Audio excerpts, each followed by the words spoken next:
Hello from pretty much the present. This is your host, Adam Graham. As the Thanksgiving holiday is approaching, I decided to go ahead and make a compilation of episodes from both my World War II podcast, The War, and from my non-detective series, The Amazing World of Radio. We'll be back on Tuesday with a detective-specific compilation, but for now, please enjoy these classic Thanksgiving programs.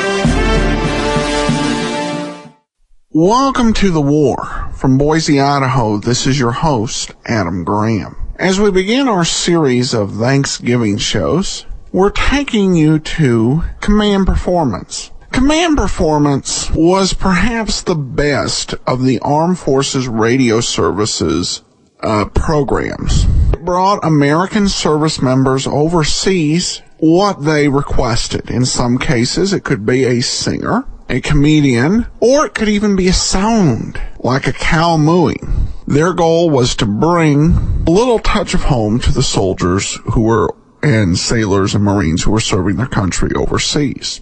And during the war, almost anyone could show up on Command Performance.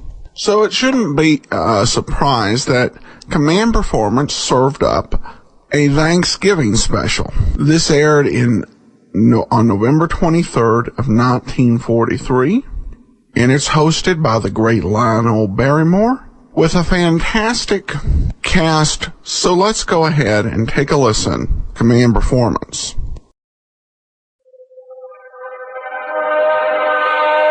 From America, greetings on Thanksgiving Day, 1944.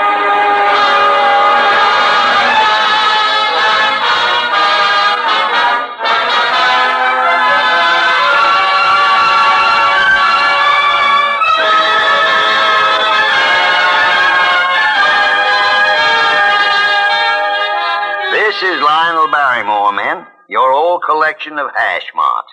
And they've put me here at the head of this Thanksgiving table to dish out the entertainment victuals to you fellas overseas. By way of an appetizer, Percy Faith and the orchestra are offering a medley of tunes as American as a hot dog and a ham sandwich on rye. Music from America, north, east, south, and west.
the table for Thanksgiving.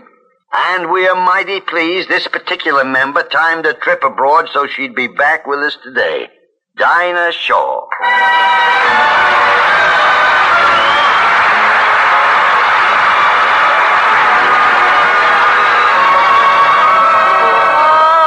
How sweet you are, how sweet you are, how dear your tenderly smiling face.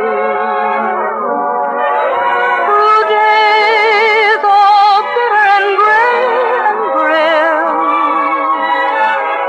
through nights when even the stars are dim, how sweet to know my heart can glow from just the warmth of a close embrace. The world's a lovelier world by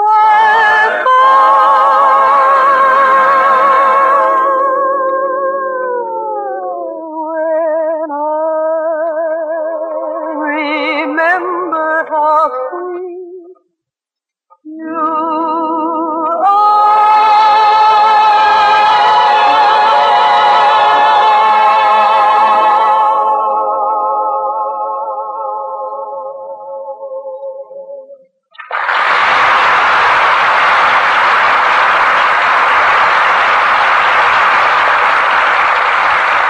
Thanks, and hi there, everybody. This is Dinah. And this being Thanksgiving, Wally Brown has turned host and invited us over to his house for Thanksgiving dinner. Well, thank heaven. It was beginning to look like Eatless Thursday. Let's go. Come on.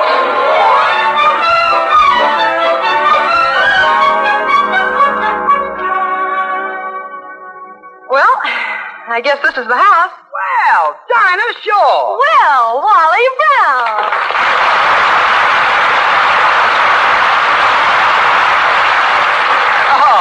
Gee, Dinah, I'm glad you were able to make it. What did you do, bring your own turkey? Turkey? Wally, that's Harry Von Zell.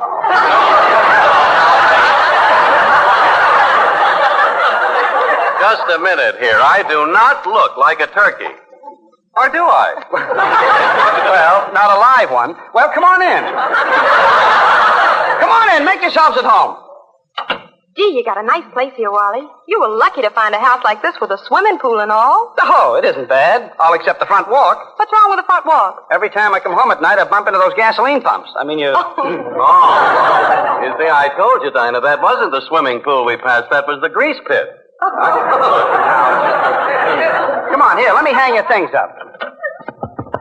Oh, brother, look at the moths in that closet. Oh, Harry, where's your holiday spirit? After all, it's Thanksgiving for moths, too. Sure. What can a moth eat? Just a stuffed cup on a blue fleet? Well, now, look, you fellas, can't we talk later? I'm hungry. Harry, where are your manners? Don't be so impatient. Well, I'm not impatient. Then stop chasing that moth. Well, let's get started. Dinah, you sit over here, Okay. and Harry, you sit over in that high chair. No, thank you. Wait, a high chair? Wait a minute, this thing is a trap. I won't be able to get at the food. I think of everything, don't I? Well, how do you like it? Look at that turkey. He was raised strictly on corn. Yes.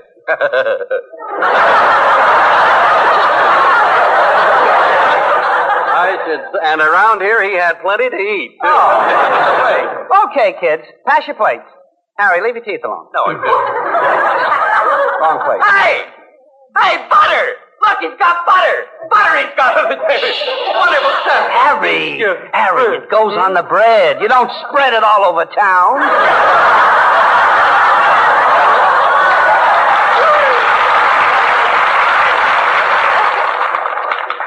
I haven't had, excuse me. Wally, please, just a moment. It happens that that's my elbow you're dunking in the gravy there. Well, anything with meat on it these days. Tell you what I'll do.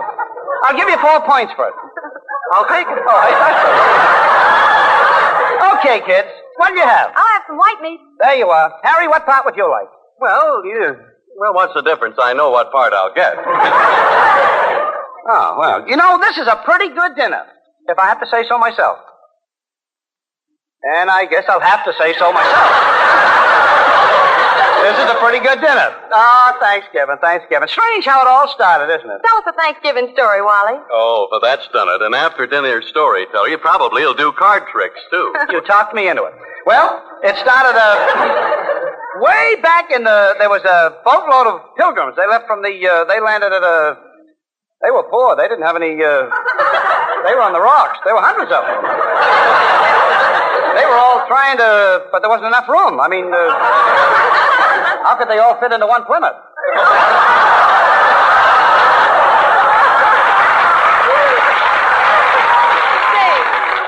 Wally, who was at the head of this party? Oh, this really wasn't a party, Dinah. It was very serious. Everybody worked. There was one fellow worked like his name was John Smith. The one and only John Smith, but he branched out. Well, look at the telephone book now. Boy, that Smith guy, he really got around. He liked to travel. He was a hitchhiker. He took a ride on he went as far as, he went up to he was right in the middle of he was lost. But he had a check, only he couldn't get a cash. The banks were closed. I mean, they always are on Thanksgiving. Ah, that first Thanksgiving. What a crowd. I'll wait. What a crowd. More people were trying to, you couldn't even park and in those days, they didn't have any. I mean, everybody came. Even the Indians came. They had a reservation.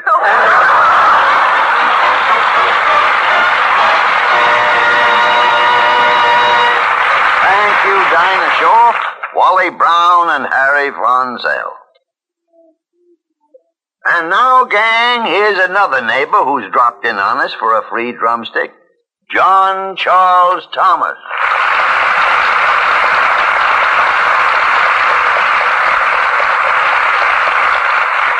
The chorus and I would like to sing the beautiful old Dutch traditional hymn of Thanksgiving. Or you may know it as We Gather Together to Ask the Lord's Blessing.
Now, since it's Thanksgiving Day, fellas, let's look in on the typical American home. The time is just after dinner. and we find ourselves in the living room of the Lancelot Higgins household, which boasts that sweet, unforgettable character, Baby Snooks. Oh, what a meal. Daddy. Snooks, please. I can just about stagger to that couch. I got a funny feeling in my tummy. Funny feeling? Yeah. You feel like you didn't get enough to eat? No, I feel like I don't want all I got. Well, just drink some water and forget about it. I can't forget about it. Why not? 'Cause I'm hungry. You just said you had too much to eat. Now you're hungry. I'm sleepy, too. Well, go to bed. Daddy, I ain't that sleepy. Snooks, it's Thanksgiving. Let me go through one whole evening without punishing you. All right, Daddy. You got my permission. Oh, this is a night for gratefulness, for benevolence. Look, why don't you run across the street and ask how old Mrs. Hooper is? I did, Daddy, just like you told me. What did she say? She said it's none of your business how old she is. Well, then go inside and help Mommy with the dishes. Why don't you do it? Because a man's place is not in the kitchen. Is it on the couch? Now, don't be impertinent. Just run along and stay away from that icebox. If you eat any more turkey, you'll turn into a turkey. Will I talk like a turkey? Yes. Gobble, gobble, gobble, gobble.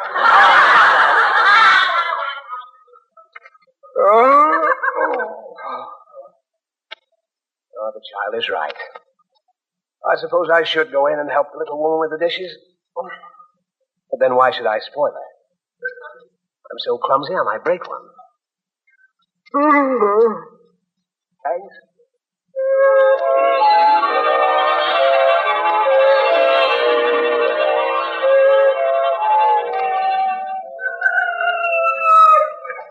Daddy. Snooks, is that your voice? Where are you? Right here. Where? All I see is a scrawny little turkey. That's me. You? Good heavens, Snooks. How did you get to be a turkey? He said if I eat any more, I'll turn into one. Oh, Snooks, you didn't go back for more turkey, did you? Did you? Didn't I? And look at me. I'm covered with feathers. Could it be that I'm a turkey, too? Could that be? Could be. Snooks, this is weird. Yeah, it's weird. Lancelot Higgins, a turkey. Gone my bubbling laughter. My flashing smile. What can I say to the neighbors? I know, Daddy. What? Gobble, gobble, gobble, gobble. This is no time for jokes. I'm a turkey. And yet I don't feel like a turkey. How do you feel, Daddy? How? Not bad, eh? Daddy. What? You may be a turkey, but you ain't changed much. Oh. Why, look, Snooks. We're right in the middle of a barnyard. If I didn't know I was wide awake, I'd think I was dreaming. Daddy, there's a duck with eyeglasses. Quiet, Snooks. It may be Frank Tours. And look at that cute little chicken. Oh, chicken, eh? Cute little chicken. Well, greetings, my feathered friends. Where is this luscious leghorn? Frank Morgan. Daddy, Mr. Morgan is a hen. Correction, my mealy-mouthed little muffin. I happen to be a rooster. Hen is the female of the species. Bless their little hearts. I'm certainly glad to see you, Frank. We are new in this barnyard. Well, I'm just visiting myself. I have a farm of my own, you know. That's funny, Daddy. He's a rooster, and he has a farm. Well, what's funny about it? Do you crow in the morning to wake yourself up? Oh, she's such a girl. Of course, I have a farm with cows and chickens and ducks, and I have a prize bull that weighs 10,000 pounds. 10,000 pounds? Oh, yes. Ain't that a terrible lot of bull, Mr. Morgan? Everywhere I go, I get the same thing.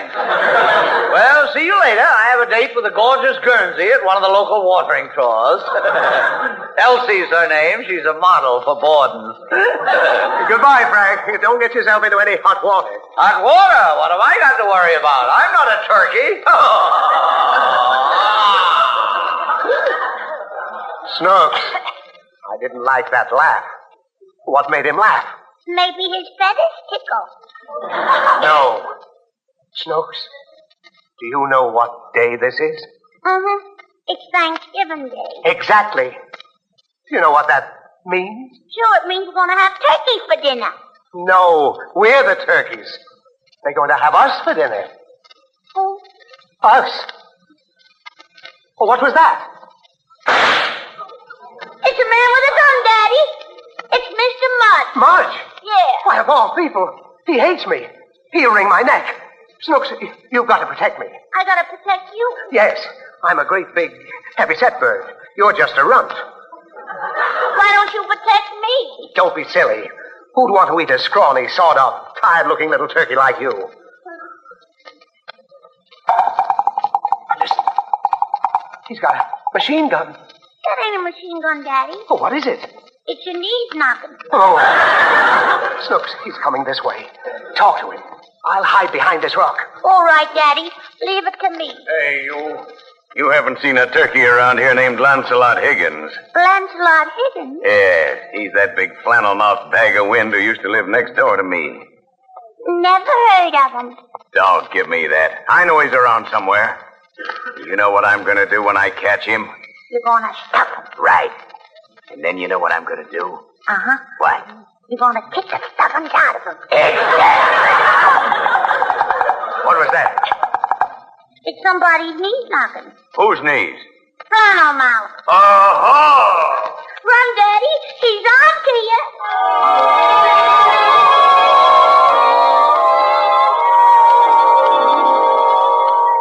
Snooks, stop splashing. Where are we? We're in a swimming pool, Daddy. Well, look over the side and see what's cooking. All right. Daddy, What? we're cooking. I knew it. He's boiling us alive. You're going to taste awful good, Higgins. Mudge, you can't do it. Stop him, Daddy. You can't cook us alive. It's murder. Let me out of here.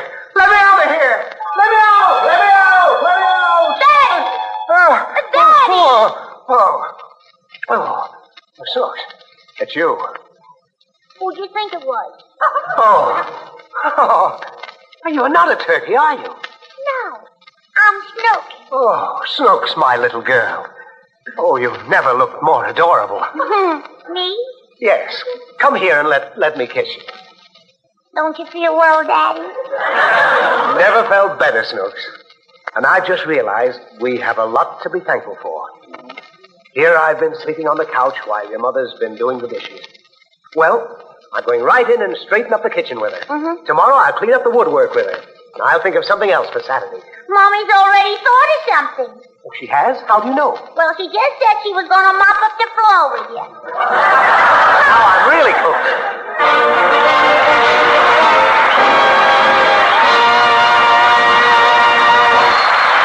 Thank you, Fanny Bryce, Hanley Stafford, and Frank Morgan. Now, Dinah Shaw and the chorus join to bring us an Irving Berlin song inspired by the American spirit of Thanksgiving.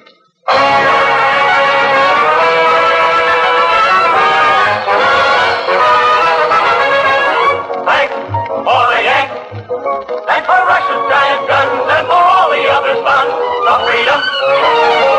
Thanks for the Yanks, and for China and the Dutch, and for all who've done so much for freedom. For Canada, for England, Australia and New Zealand, for fighting French and millions more along the South Pacific shore. They will keep their native land a free land. We've got plenty to be thankful for. I've got plenty to be thankful for. I haven't got a great big yacht to sail from shore to shore. Still, I've got got plenty to be thankful for.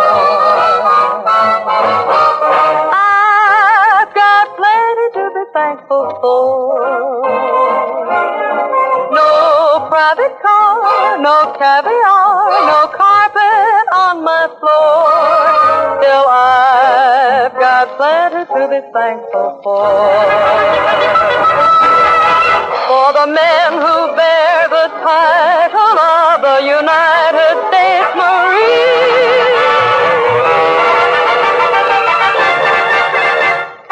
And for those men who shout, "Anchors away!"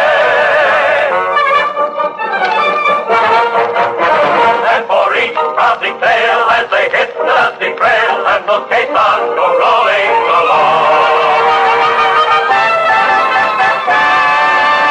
And all the men who fly, spouting their flame from under, off with one hell of a roar. I'm thankful too that this is true. Nothing will stop the Army Air Force.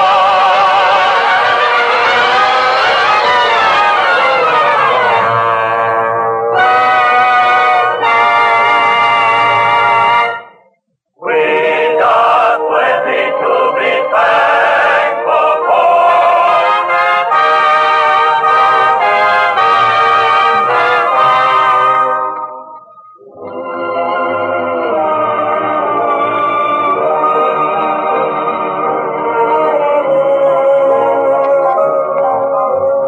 How could anybody ask for more? My needs are small, I buy them all at the 5 and 10 cent store. Yes, I've got plenty to be thankful for.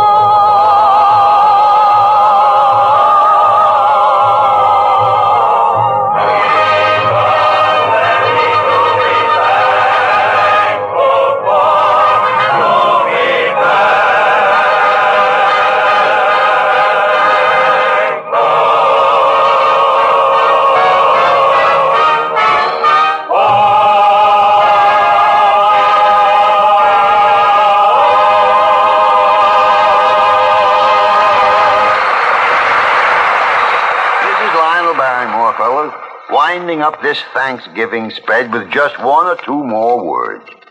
It's pretty tough for any soldier or sailor to get excited about Thanksgiving Day when he's a few thousand miles away from home and the cranberry sauce. But let's all be thankful anyway that we've got a country to come home to that's rich in its natural bounties and opportunities, and rich in its friendship with other nations who have proven themselves strong and helpful in hastening that day when tyranny ends, and we celebrate a real Thanksgiving.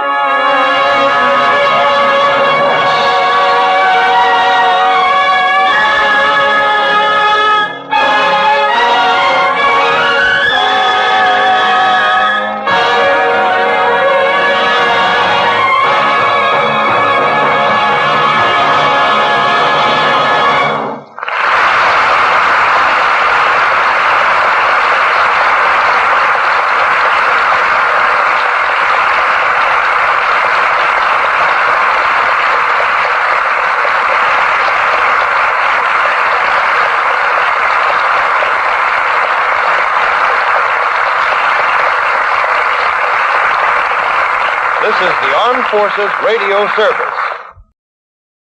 Welcome back. Well, quite a show. I'm a huge fan of John Charles Thomas, but a good song by Dinah Shore and an interesting Baby Snooks skit. And the character of Baby Snooks, by the way, is portrayed by Fanny Brice, who at the time of this recording was 52 years old, but still able to use the magic of radio to create the Baby Snooks character. All right. Well, we continue our look at Thanksgiving tomorrow, and this time we're going back to before the U.S. entered the war. And a happy Thanksgiving to all of our listeners in the United States. And we have two great Thanksgiving programs to serve up to you. I'll go ahead and introduce both programs, and then we'll just play them. First up, we have an episode of The Great Gildersleeve from November the 16th, 1941. The Great Gildersleeve is a big favorite among old-time radio listeners. It was radio's first spin-off show. The Gildersleeve character was introduced on the much older Fibber McGee and Molly program in 1939 and only got its own series in August of 1941. So the program had been on the air about 3 months, but it would have a much longer run. It would continue 9 seasons with its initial star Harold Peary, and for another 7 under Willard Waterman, who would also star in the TV version. Gildersleeve moved to the town of Summerfield to help manage the estate of his late brother-in-law, and also takes on the duty of raising his brother-in-law's orphan children. The next program, we're going to give you some nice Thanksgiving music. And this is from the program To Your Good Health from the House of Squibb, sponsored by E.R. Squibb and Sons, a manufacturing chemist to the medical profession, which sponsored this thrice weekly program throughout 1943, 44, and 45. So with that said, let's go ahead and take a listen to The Great Gildersleeve, and we'll be back after the House of Squibb. Kraft presents The Great Gildersleeve.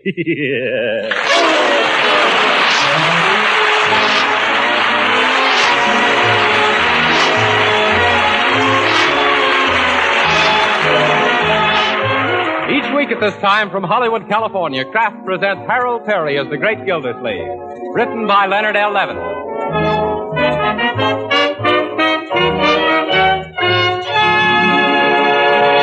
We'll hear from The Great Gildersleeve in just a moment. But first, remember the saying, an army marches on its stomach? Well, nowadays, battles are won not by armies alone, but by entire populations. For total defense, we all must have plenty of the right kind of food. That means wholesome, nourishing food. Food that produces the energy we use up in hard work and play. That's why Parquet margarine, the quality margarine made by Kraft, should be an important item on your shopping list. Because Parquet margarine is an economical source of important food elements we all need. Parquet margarine not only has delicious flavor that makes it a favorite for table use, baking, and pan frying, Parquet margarine is a highly nutritious food, one of the best energy foods you can serve. What's more, every pound of Parquet contains 9,000 units of important vitamin A. So why not give your family the benefits of this wholesome, nourishing food and start serving them Parquet margarine now? They'll like its flavor. You'll know it's good for them. So tomorrow, ask your dealer for Parquet, P-A-R-K-A-Y.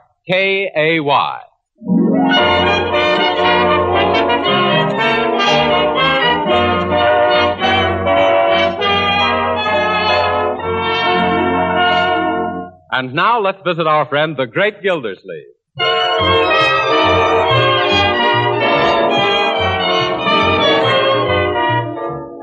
Well, my goodness, Bertie, the ashtrays are all empty for once. What is this, some special occasion? For me it is, Mr. Gildersleeve. I'd like to have the evening off. Oh, is this your night to leave early? No, sir, but I'd sort of like to get an advance on next week's night off. Oh, any reason why not, Marjorie? Oh, not at all. Go ahead, Bertie. Thanks. I wouldn't ask, only we've got spectacular things tonight down at our lodge. Oh. That's the mysterious and bewildering orders of the daughters of Cleopatra. Yeah, Bertie's the head sphinx. Not no more, Leroy. I's now the exhausted ruler of the pyramid. I've been promoted. Yeah, I see. Does that make you the head man? No, sir. I's practically a stowaway on the royal barge of the ancient Nile. And ahead of me comes the major domus of the outer chamber of the inner sanctum. Yeah. Then the chief searcher in the bulrushes for the daughters of Pharaoh. And above her comes the royal rejecter of delinquent daughters. Well, isn't there a queen, Bertie? Mr. Gildersleeve, in our organization, every gal's a queen. Oh, my pardon. Well, what are you holding tonight, Bertie? An initiation? No, ma'am. It's the red, white, and blue fish fry. In order of, to honor a group of our visiting soldier boys. Oh, yeah. The Daughters of Clear Paper is all 100% American. Well, that's a fine thing, Bertie, entertaining your soldier friends. Yes, sir. We've even hired a military jitterbug band. The brown-skinned boogie-woogie bugle boys. Well, go right ahead. And if you want to take anything from the pantry for the fish fry, help yourself, Bertie. Yes. You may want to broil a couple of cans of sardines. Yes, sir. Thank you very much, Mr. Gildersleeve. Yeah, that's all right. Yeah. Say, Unc, you know something? Leroy, I wish you wouldn't keep using that expression. Of course I know something. What is it? Well, I was reading in the paper where there's going to be about 1,000 soldiers in Summerfield over Thanksgiving. Yes? Well, let me see. Yeah, here it is. Well, City will play host to 32nd Regiment Thursday. USO urges all citizens to invite Army men to dinner. That's what I mean. Can we have a soldier for our Thanksgiving dinner, Uncle Mort? Leroy, you sound like a cannibal. Leroy, you mean can we invite a soldier to come to dinner? Yes, and I think it's a splendid idea. Oh, then we're going to have one? Why, of course. When I think of all those boys, many of them so far away from home, it takes me back to the lonesome Thanksgiving I spent in an Army hospital back in 1918. Gee, Unc, I never knew you were wounded. Well, it's something I never talk about. Well, what happened to you, Uncle Mort? I was kicked by a mule. Where were you kicked, Uncle? In the customary place. That mule kicked me so high they gave me a pilot's license. I spent 3 weeks in bed, flat on my stomach. In those days, I had a flat stomach. But remember, kiddies, never mention a word of this to anybody. It's still a painful subject. Even now, I twitch when I pass a mule. Gee, Uncle Mort, where did this happen? In France? No, Leroy, in Missouri. I was buying mules for the Army. Sort of talent scout for jackasses. Yeah. Well, anyway, I got 9,000 of them before one of them got me. Say, I never knew you knew anything about mules. Oh, yes, Leroy. I had quite an asinine education. Yeah, but that was a long time ago. Let's forget it, children. Yes. Does that paper say how we go about inviting a soldier for dinner? Inviting? Let me see. Oh, yes, here it is. Patriotic families who wish to share their Thanksgiving dinner with members of the Army are requested to be at Bacon Square, opposite the City Hall, before noon Thursday to pick up their dinner guests. The Army men will be bivouacked at the square. What's bivouac, Uncle? Bivouac is a place where barking dogs are cooled off in pup tents. Yes, I got to remember that. Also that word. Well, then it's very simple. Huh? Just one more for dinner Thursday. Yeah. You can drive down in the morning and pick up one of the boys, Uncle. Gee, that's going to be keen. We better ask Bertie if it's all right with her first, though. Bertie! Yes, it's all right with me. That woman's wasting her time as a cook. You can get a job as an airplane detector. Say, I have a better idea. Let's have a real celebration. We'll get a couple of extra turkeys and invite 8 or 10 boys. 8 or 10? Won't that be too much trouble, Marjorie? Oh, no. I'll ask some of my girlfriends to come over. Girlfriends? Oh, by all means. That'll be jolly for the soldiers, too. Oh, gee, Unc, the whole idea sounded great till you brought in the girls. Do we have to have girls? Why not, Leroy? Yes, what's wrong with them? Jeepers, don't you think those soldiers are doing enough for their country as it is without wasting their day off with a bunch of silly girls?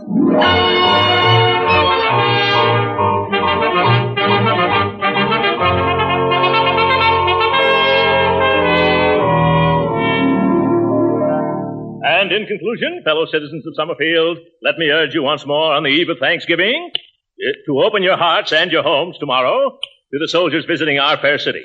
Yep. Quit popping your bubble gum, Leroy, especially while I'm rehearsing my radio speech. Oh, I'm sorry, Unc. I'm doing it unconscious. Yes, I'm sure you are.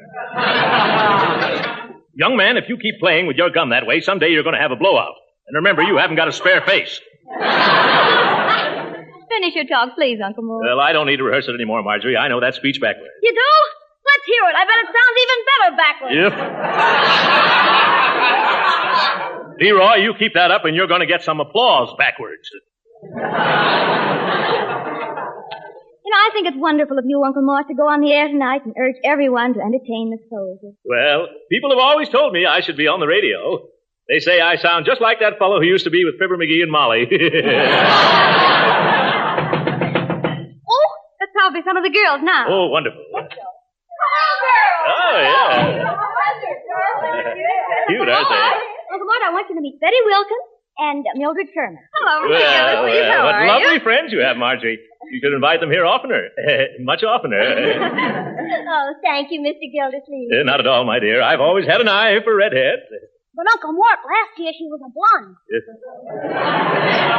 I see. She's got a convertible top. Oh, Mr. Gildersleeve, all of us girls think you're simply too tremendous starting these soldier parties. Oh, he ain't so tremendous. It's that suit he's wearing. Well, I like him just the way he is, especially that straight military bearing. After all, he was an army man, you know. He was? Mm-hmm. What branch of the service were you in? You flew, didn't you? For a short time.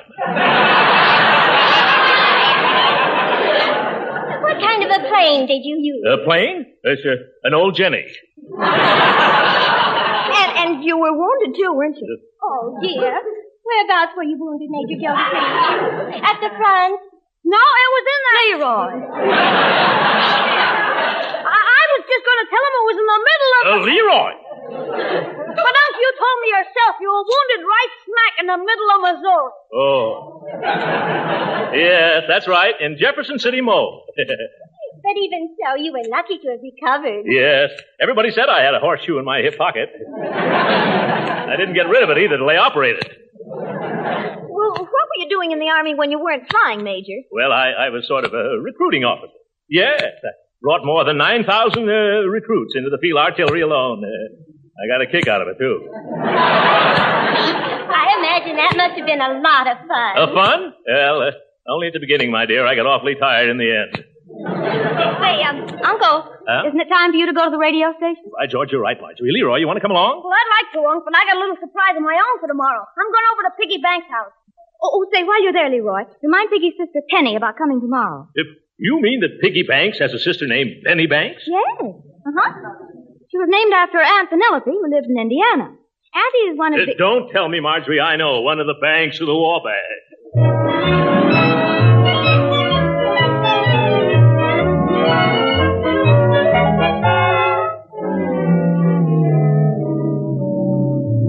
Look, Piggy, how's about lending me your bugle? Oh, I don't know, me boy. What you want with it? I need it for Thanksgiving tomorrow. Well, you got the wrong instrument. On Thanksgiving, you play with drumsticks. Now beat it. Oh, for corn's sake. Look, Pig, the reason I wanted it is because we're going to have a lot of soldiers for dinner. So what? We're having our cousin Rockwell. He's a city alderman. Oh, what's a measly old alderman? My uncle used to be a big shot in the Army. A major in the Missouri Mule. What you mean? Oh, that's what they called his outfit. Say, he recruited the toughest, meanest, fightingest outfit that ever come out of Missouri. What kind of outfit was it? A field artillery. You know, the cannoneers with hairy ears. Do they really have hairy ears? Oh, brother. I still can't see that this got anything to do with borrow my bugle. Gee, dumb. I gotta make these soldiers feel at home so they can enjoy the turkey dinner. I'm gonna blow mess call on your bugle. Oh, I get that. That's a keen idea, me boy. Now will you lend it to me? Sure. Well, there's only one thing I gotta do. What's that? I gotta learn how to play a bugle.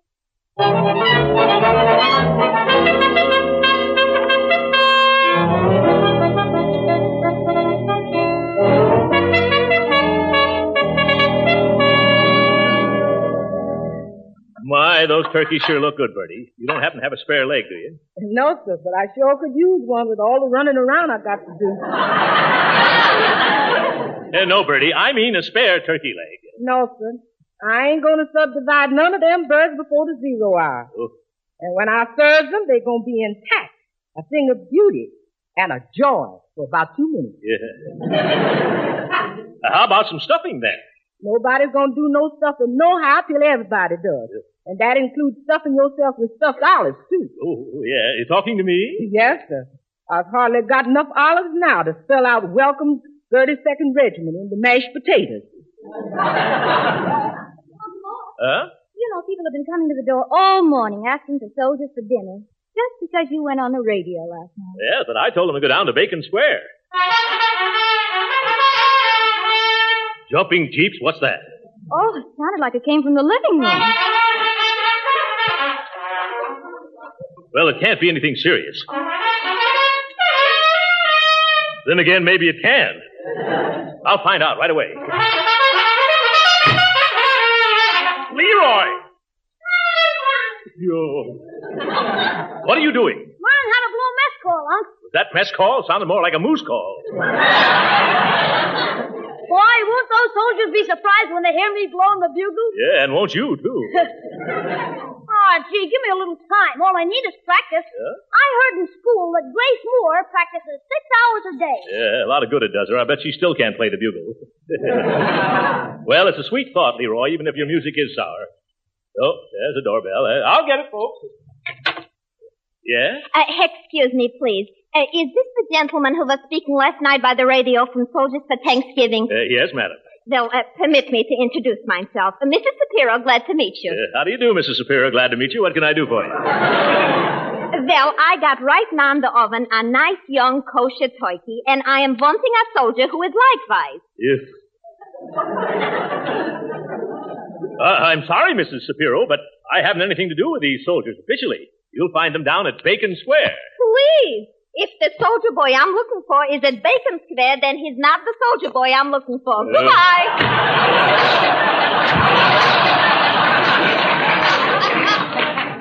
Huh? You just got it downtown. You better get going. It's almost 12. Oh, all right, just as soon as I get my coat and hat. And Leroy.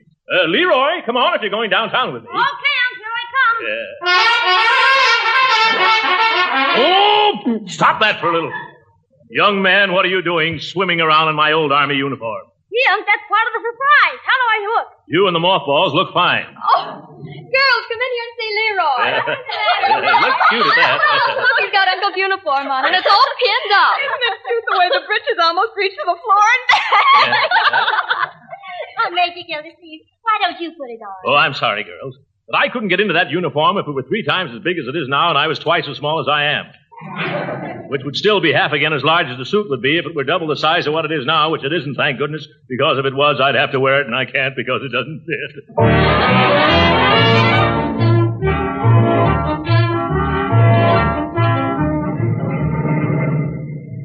Leroy, with all those girls coming over to our house this afternoon, I'm going to have to ask for about 12 soldiers instead of 8. Well, that'll be super, Unc. Huh? Say, look at all those tents.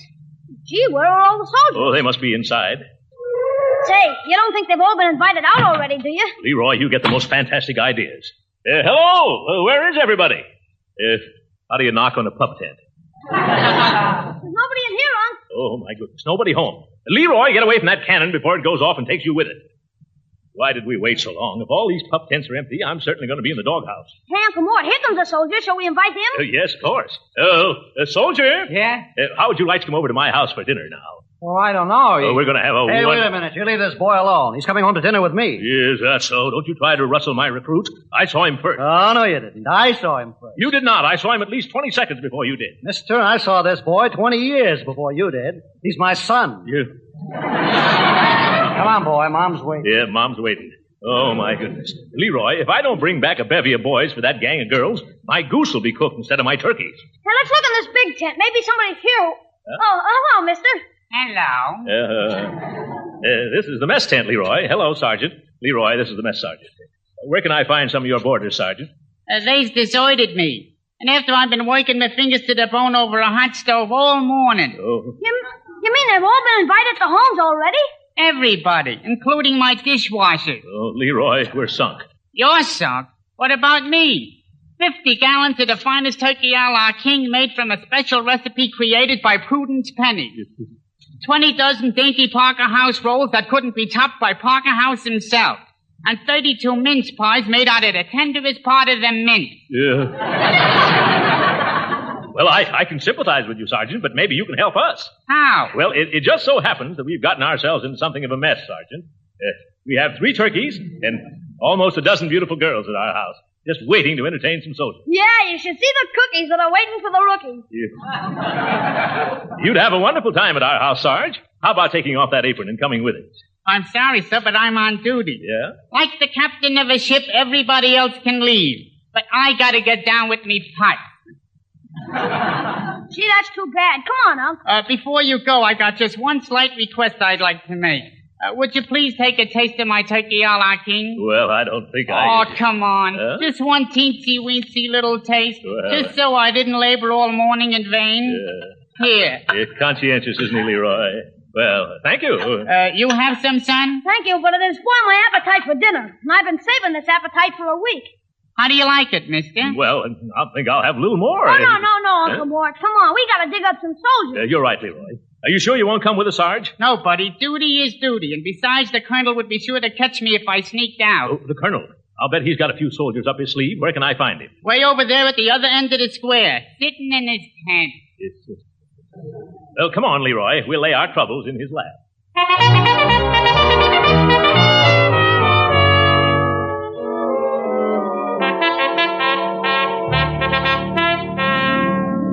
Yes, I'm Colonel Atterbury. What can I do for you? Colonel, my name is Gildersleeve. Oh, yes, very unusual name. What can I do? Colonel? I have a lovely big home, a wonderful cook, and a dozen of the sweetest girls in Summerfield. What, no boys? No. That's the trouble. No boys. We get all prepared to entertain 10 or 12 soldiers at dinner today, and when I come down to pick them up, what do I find? No soldiers.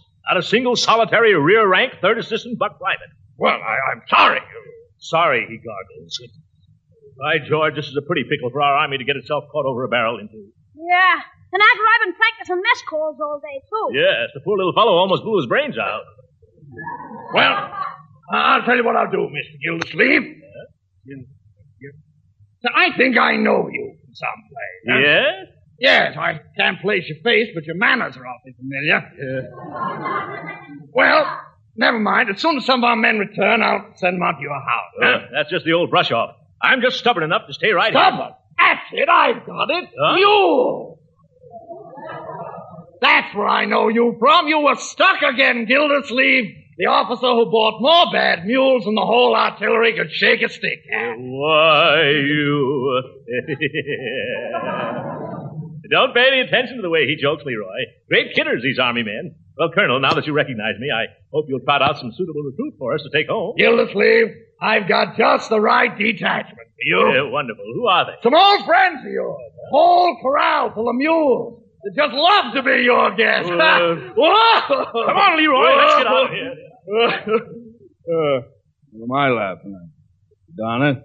You've invited me to go to dinner today.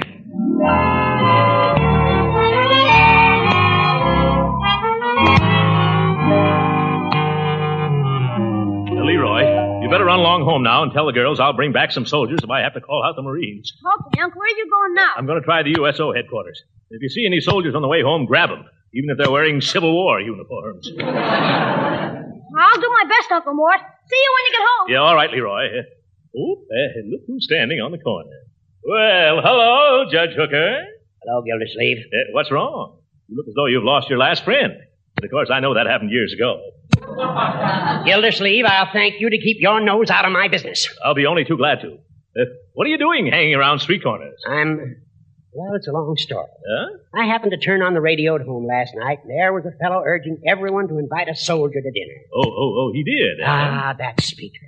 There's a man. The way he told every citizen to do his duty by our new army was stirring and inspirational. It was, eh? Yes. Why, the first thing I did this morning was phone the best restaurant in town and order the most expensive turkey dinner out to my house. I was going to invite a soldier to share it. That's the effect that speaker had on me. Well, where is your soldier? That's where the trouble comes in. People at the USO headquarters tell me that there would have been plenty of them to go around if this radio speaker hadn't wrecked all their plans by urging everybody in town to come down after a soldier. Oh, my goodness. So that was it. Of all the numbskull notions... Not a word against that man, Gildersleeve. He made a wonderful impression on me. Clean-cut, vibrant personality. One of nature's noblemen, I should judge. Wish I could meet him someday. Would you really want to? Yes. Well, then shake hands. Oh, you'd like to meet him, too? Good gracious, no, I am him. What? You? Why, you hypocritical hippopotamus. What? No, that's wrong with me. I've misjudged you, Gildersleeve. Well, I guess I've misjudged you too, Judge Hooker. I never thought you had a heart under that old thick hide of yours. No? No. I just thought your blood circulated because you brought it to a boil so often. What are you doing roaming the streets on Thanksgiving afternoon, Gildy? Yeah, same thing as you are, Hooker. Looking for some military men to fight their way through a couple of 20-pound turkeys. I suppose we do our hunting together, Gildy, old pal. Why not, old chum? After all, this is Thanksgiving Day, and we should treat each other like human beings for change. Splendid. That goes for me, too. At least for today. Yes, well, come on. You work this side of the street, and I'll take the other side. All right. Oh, boy. Wait a moment. What is it? Look, here comes the young fellow in uniform now. And I saw him first. Yes, that's so. Hey, son, come here. Stop that, you double-crossing little botfly. Young man, how'd you like a delicious turkey dinner?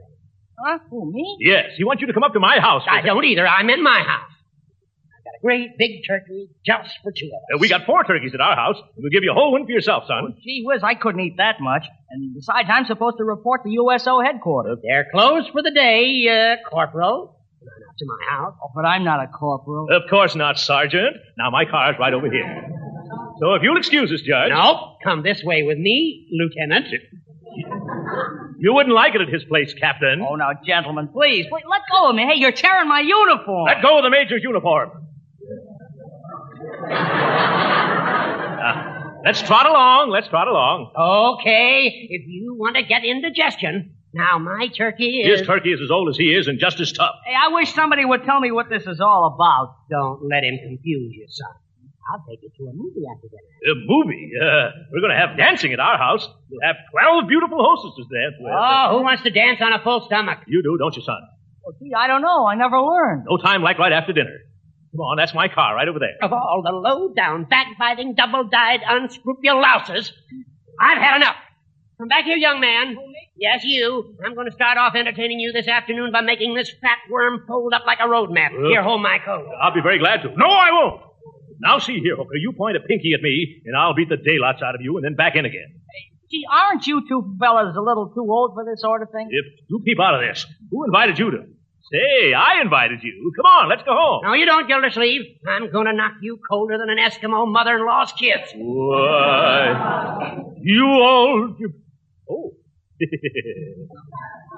What's the use of quarreling like this? If you've got your heart set on taking this young man home, Judge, I won't stand in your way. But haven't I anything to say? No. Gildersleeve, do you mean this? Yes, Judge. Go on, get your car. Hurry up now before I change my mind. All right. You just wait right here, soldier. I'll be back in a jiffy, and then we'll have a wonderful dinner. Yeah. Happy Thanksgiving, Gildy. Yeah. Gee whiz, mister. You got me all confused. Do I have to have dinner with that other gentleman? With that old goat? Of course not. Huh? Wait till he turns the corner. All right, come on now. Run like anything. But the judge went that way. I know that. My car is this way. Hurry up, boy. Huh?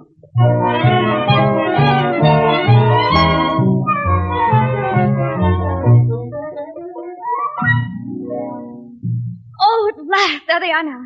Come on, girls. Let's go to the front door. Come on. Bertie, get things ready. Leroy, there's your pew.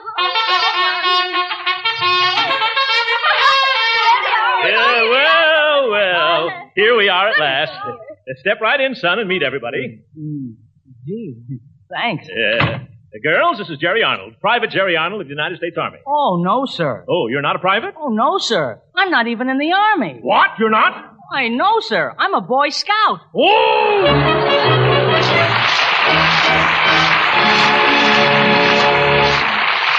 The great Gildersleeve will be with us again in a few minutes. But right now, whether you celebrate Thanksgiving next Thursday or the week after, there's one thing that's the same everywhere. Yes, that turkey's going to taste mighty good with all its trimmings and fixings. And we all want to remember that we Americans still have plenty to be thankful for. And another thing that's certain, if you make your Thanksgiving cakes and pastries and cookies with Parquet margarine, you're going to get plenty of compliments on their downright good taste. You see, the delicious flavor that makes Parquet margarine so popular for table use makes it wonderful for baking, too. Yes, as sure as Parquet is a delicious spread, it's a genuine flavor shortening, too, not a bland, tasteless fat.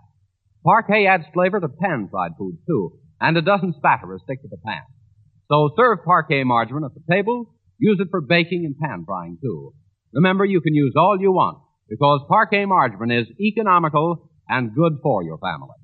Yes, Parquet margarine is a wholesome, nourishing energy food and a reliable source of vitamin A. So right now, add Parquet margarine to your shopping list. Remember, it's Parkay. P-A-R-K-A-Y.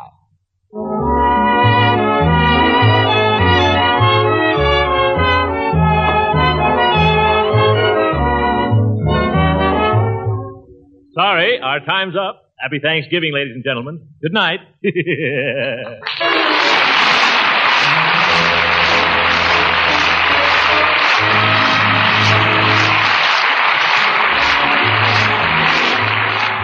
Original music heard on this program was composed and conducted by William Randolph. This is Jim Bannon speaking for the Kraft Cheese Company and inviting you to be with us again next week at this same time for the further adventures of the great Gildersleeve. This is the National Broadcasting Company.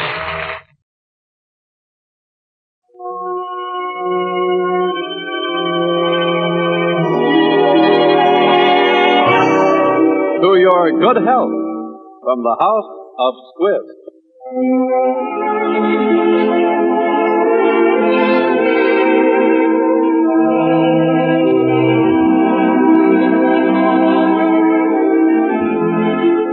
And for your good health, to help you relax and renew the energy all of us need these days, the House of E.R. Squibb & Sons, manufacturing chemists to the medical profession for over 85 years, brings you the music of Lynn Murray, directing the Squibb Orchestra and Chorus of Stars.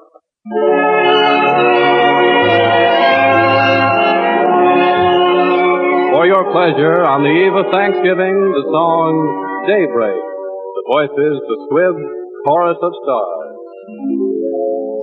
Daybreak, another new day. The mist on the meadow is drifting away. For each daybreak, the sun's in the sky now,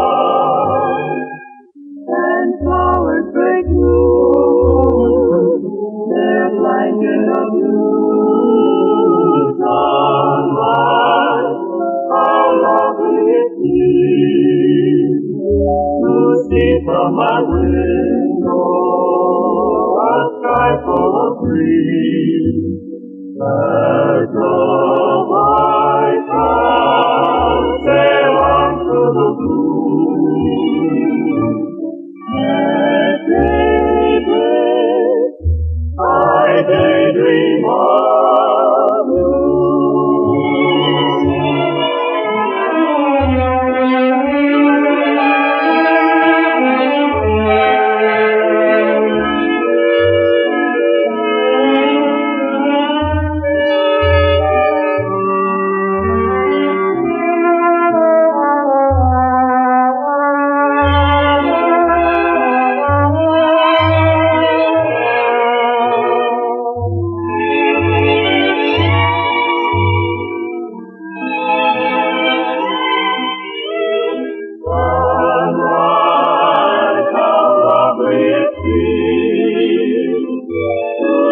From my window, a sky full of dreams, as the white clouds sail on through the blue.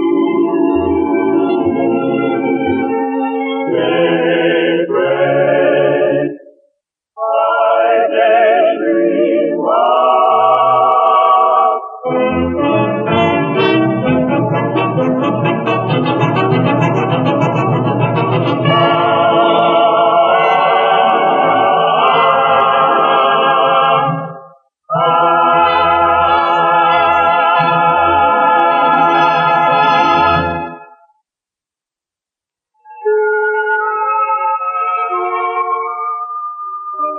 Relaxing melody, Nevermore, from Noel Coward's Conversation Piece, sung by Betty Mulliner and the Squibb Quintet. Dear friend, if I could only be content with loving sympathy, how sweetly we could live. We both of us have so much more to give. No matter how our minds can fall, imprisoned by our own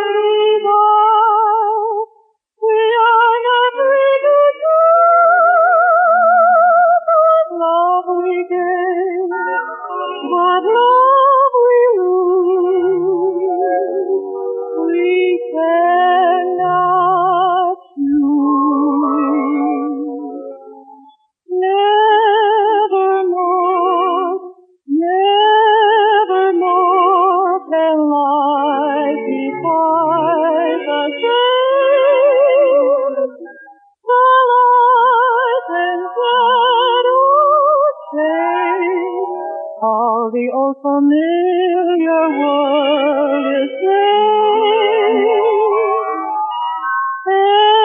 Evermore, evermore, our hearts are in the place.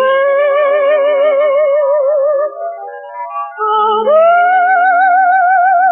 Mary, in your freedom, both for you and me.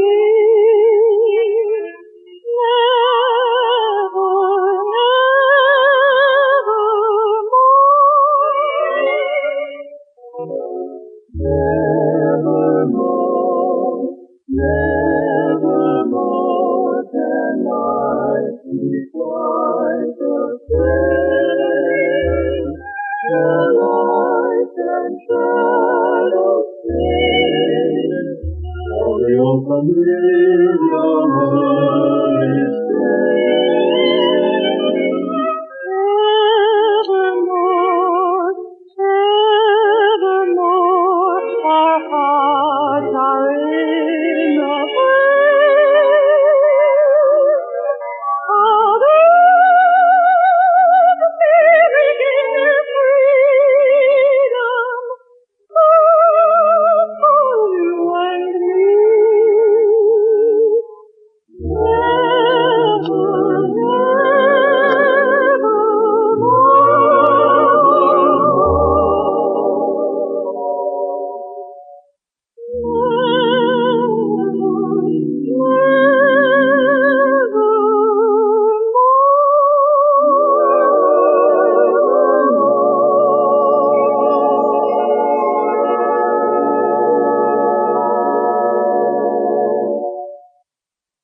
Here's something you wives may not know about husbands. The average man spends more money with his barber than with his dentist. And yet, a man's health depends a great deal on the condition of his mouth and teeth. So make sure that your husband visits the dentist regularly, just like the children. You can help in another way, too, by getting Squibb tooth powder for the whole family to use daily. This improved tooth powder neutralizes mouth acid wherever it finds it. Squibb Laboratories have also given it an ingredient that makes it cling to your brush for better cleaning. Although Squibb tooth powder costs no more than other powders, you'll taste and feel the refreshing difference. You can depend on Squibb tooth powder to help you polish your teeth safely and effectively.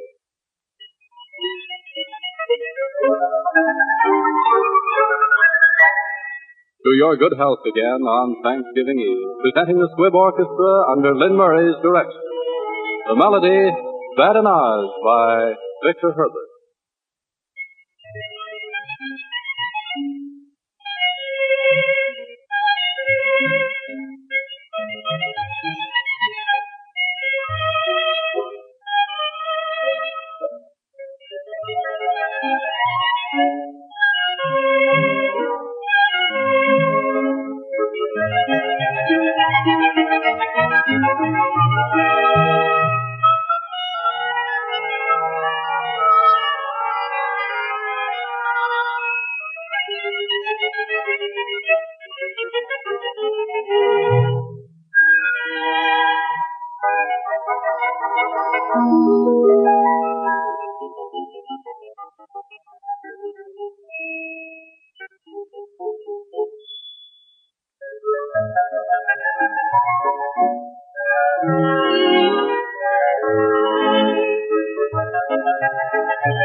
We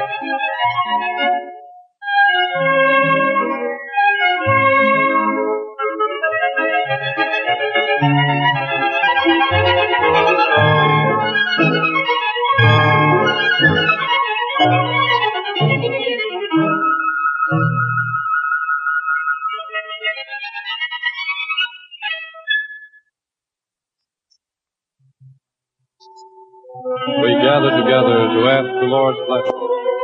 He chastens and hastens His will to make known. The prayer of thanksgiving. The voices Eugene Lowenthal and the Squibb male chorus. We gather together to ask the Lord's blessing. He chastens and hastens His will to make known. The wicked oppressing, cease them from distressing. Sing praises to His name. He forgets not His own.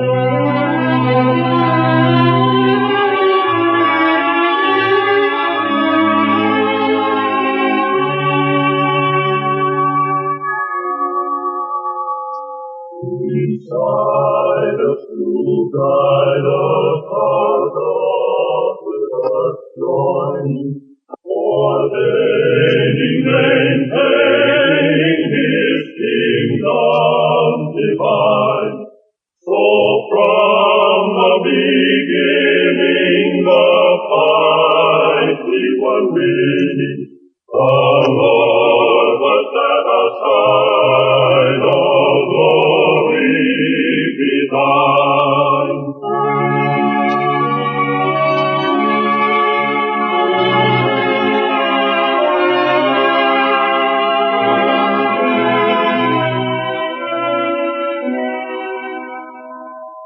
We all who extol Thee, the leader in battle, and pray that Thou still of the tender wilt be.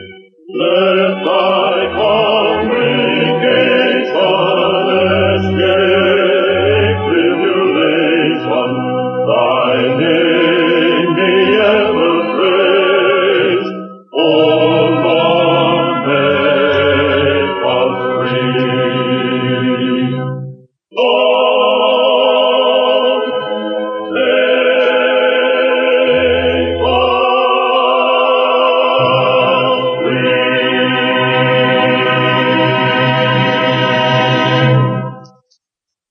America's prayers will go up tomorrow for our fighting men, wherever they may be. In the midst of war, we still have many things for which we can be grateful. Among them is the fact that thousands of America's sons are alive today who would have died in this war, except for the heroic and miraculous work of the medical men and women on our different battle fronts. For the skill, the devotion, and the tireless work of our Army and Navy medical men, our nation can give special thanks.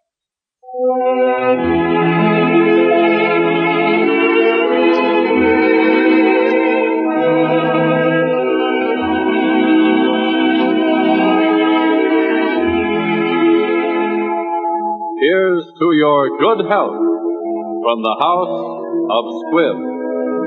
This is Richard Starr.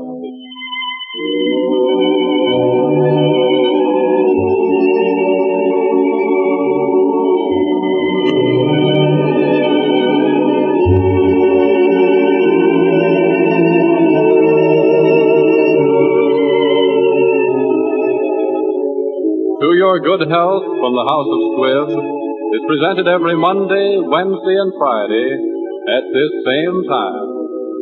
This is the Columbia Broadcasting System.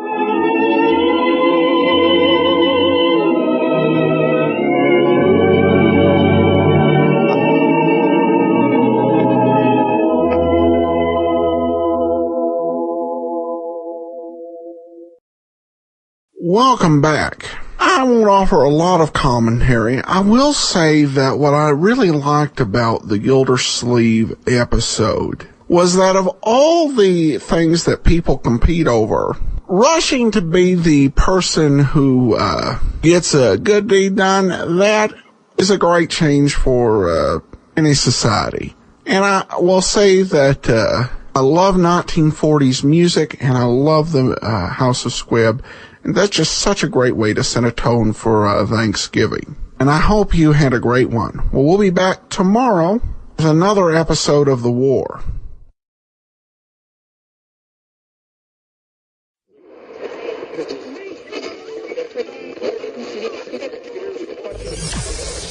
Get ready for unique, rare, and little-known treasures from the golden age of radio. You're listening to The Amazing World of Radio with Adam Graham.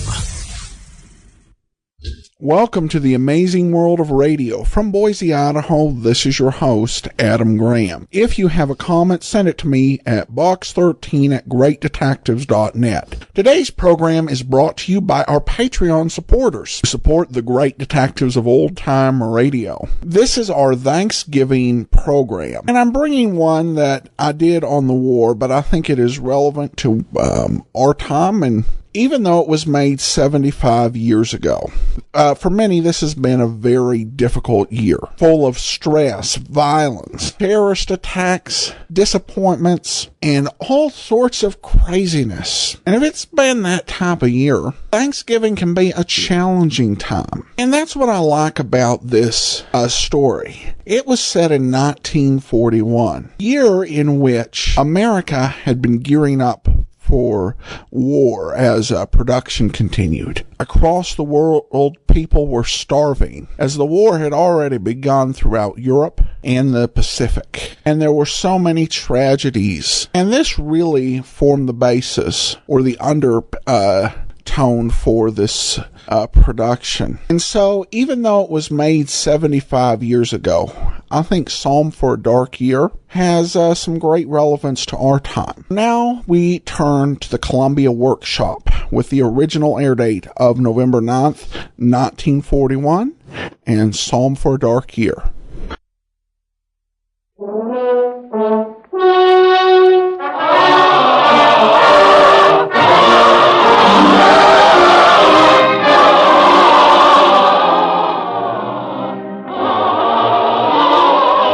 Columbia Workshop presents program number 26 of 26 by Corwin.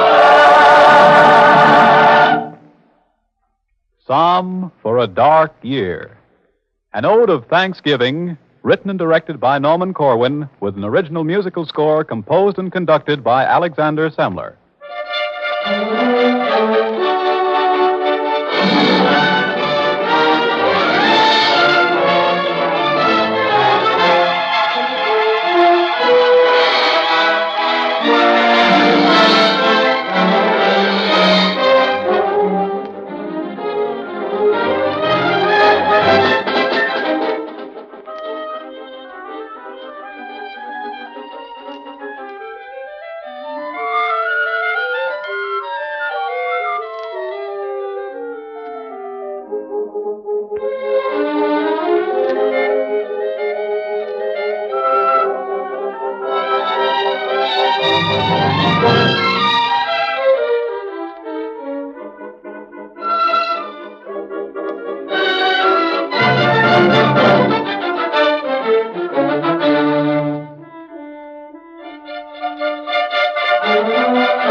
All who are willing, join us now, the living and the dead alike.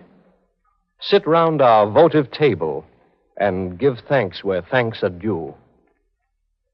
We shall give thanks tonight for song and bread and such a thing as love and dogged hope, and for the guarantee of morning somewhere at some season. You must bring with you to the feast An offering. It can be little. 1 good grape, a grain of cinnamon, a sentiment, 3 bars of an old folk song, half a notion. A living thing that's glad of living, be it a mosquito fresh from lava or a floating spore. Sit where you will. There are no place cards here and no priority. The good right hand of fellowship is at your left, and at your right, perhaps, an antique pharaoh or a medieval saint, a poet temporarily run out of couplets, or a plumber just arrived from the installing of a sink. Please note there is no head to this round table. Instead, an empty chair reserved for any perfect man, and therefore fated to be empty. First now, the breaking of the bread. Who will say grace? St. Paul, will you kindly? He that eateth, eateth unto the Lord, for he giveth God thanks.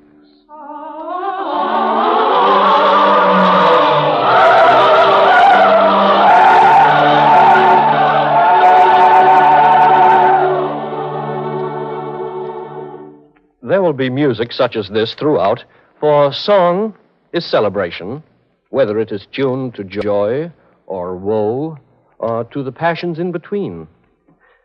We who are thankful give up thanks for music and the instruments of music and the makers of the instruments of music. Yea, the sistrum and the dulcimer, the psaltery, the tabor, the cithara, the sackbut, and the looping horns. Listen to the big and buxom bulls.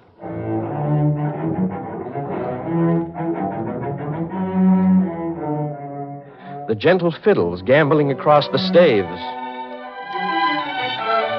The piquant flute. The pastoral and plaintive oboe, singing of nostalgias we must always know.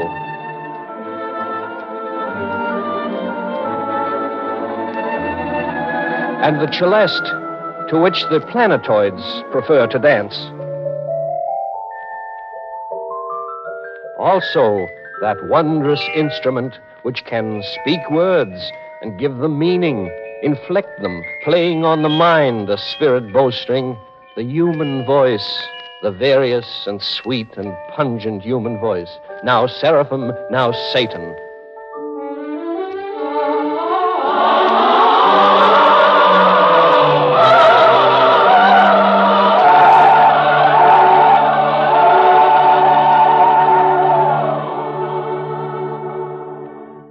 This is a hearty congregation. Great old Greeks and grocers' clerks and young maids from Carolina looking for careers in New York City, and a shipping clerk from Pittsburgh, Pennsylvania, 2 emperors of China, and a mild professor from Ohio, and a girl named Rhoda with rheumatic fever, farm hands, and a locomotive engineer, and sailormen, and actors' agents, and a lissom tightrope walker thankful for a solid rope beneath his feet. Each is thankful in his fashion and his measure. I, for the earth and weathers, being a farmer, for the sun, which is good, and the rain, which is good, and for the rising before dawn, and the frosty air, and the placid animals, to whom I am the god of feed, the giver of the corn and grain.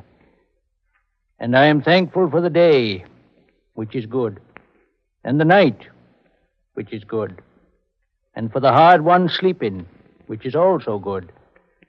And I am thankful for the plow in my hand, and the tilling of the land in fall, for crops to be sown in winter, and the tilling of the land in spring, for the Indian corn of summer. I am not thankful for potato bugs or the maize smut, but am for the well-framed orchards and the grafted trees and the gathered harvest. I am thankful for the day which is good. I am thankful for the night which is good. And I am thankful for the sun.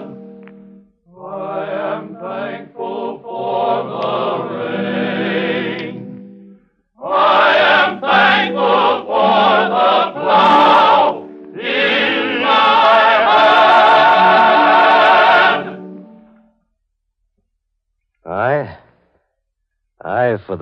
at low tide. I'm an eel fisher and a clam fisher. For the flats at low tide, I guess, and the salty smell.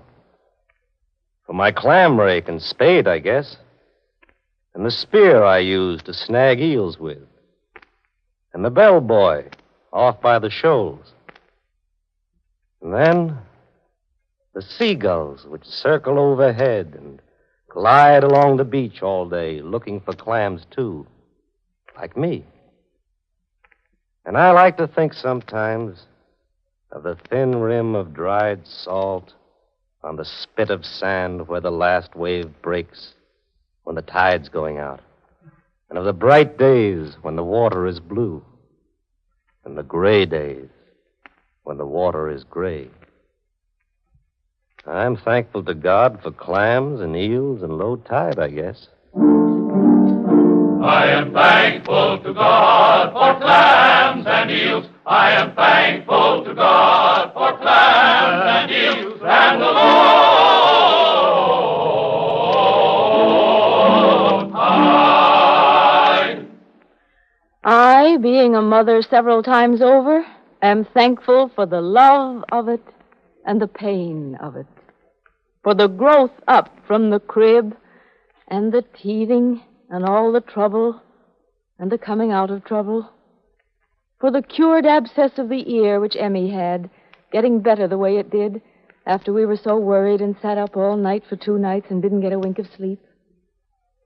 Yes, and for Charles getting over being tongue-tied, and Joe, the wild boy, getting married to such a fine girl as Louise and settling down, and for my husband Donald to have lived to see his eldest daughter, Hannah, married and bringing up a nice family. And for the letters that the children write me whenever they can, and the cards they send me on Mother's Day, and for the radio when it gets lonely, especially in the wintertime when all the summer folk have gone away. For all these things and many others, I am thankful. For the love of it and the pain of it, I am thankful for the love and thankful for the pain of it. What of the seasons? Shall we not say thanks for seasons and the zones between them, when they are neither here nor there, but surely coming? For the time in March, when the crocus goes to town, and the robin makes reconnaissance, and the icicle is given orders to relax. For the time in June, when the laziest bud, the last to leaf, says, all right, I am ready. Summer may begin. Bring on the south wind, the cicadas, and the bees that I've heard so much about. Oh, surely, sure. Let this be celebrated in our best tradition by a song. By not too young a song, since spring and summer are an ancient team. A song, let's say, of summer's coming in. It must be old but fresh, familiar, yet a little different each time met with as summertime herself. Summer is the coming in, lover is the coming in. Grow and seed and blow and feed and spring and wood and you, sing hoo-hoo. You can blow it, happy land for calf and blow it, calf and blow it, full of crowded, flocky, crowded, merry, sing hoo-hoo. Summer is the coming in, sing hoo-hoo. Now, may I rise to thank the master painter of the year? Well, who's that? October. No Louvre in the world is big enough to hold his landscapes. He is exhibited in every tinctured leaf and hung in every meadow. Have you seen his skyscapes? Mm-hmm. Oh, yes, indeed. They say he mixes pigments out of elemental stuffs and ranges far afield. Did you know his greens come from a special patch of the Aegean? His reds from Yuma in the eyes of Bengal tigers and the powdered beaks of tropical toucans? His oranges are skimmed, they say, from surfaces of rising moons. Well, where do his tints of hazel come from? For hazelnuts. His plum colors. From plums. His fawn from fawns? Precisely. Is he not a marvel, then, October? Yes, he is. Not worth a canticle? Oh, with several. Here's one for now. If you really want to know about October, ask the man remaining here upon the hill.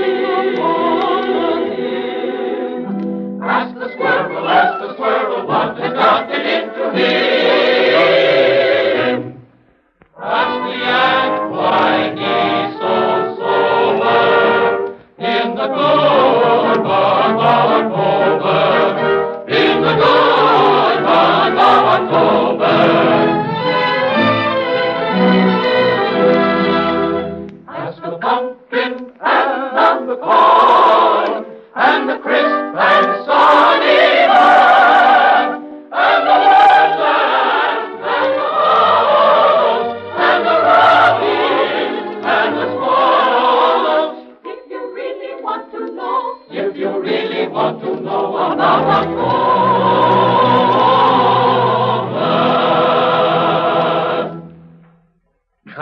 Come, this is mockery, this festive hour. A mockery? How now? This breaking bread while famine grins in every land. This music while the whistling bomb sets pitch for all the sharp-tuned instruments of death.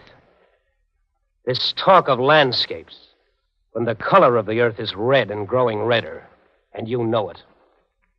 Are you proposing thanks? Yes, we are.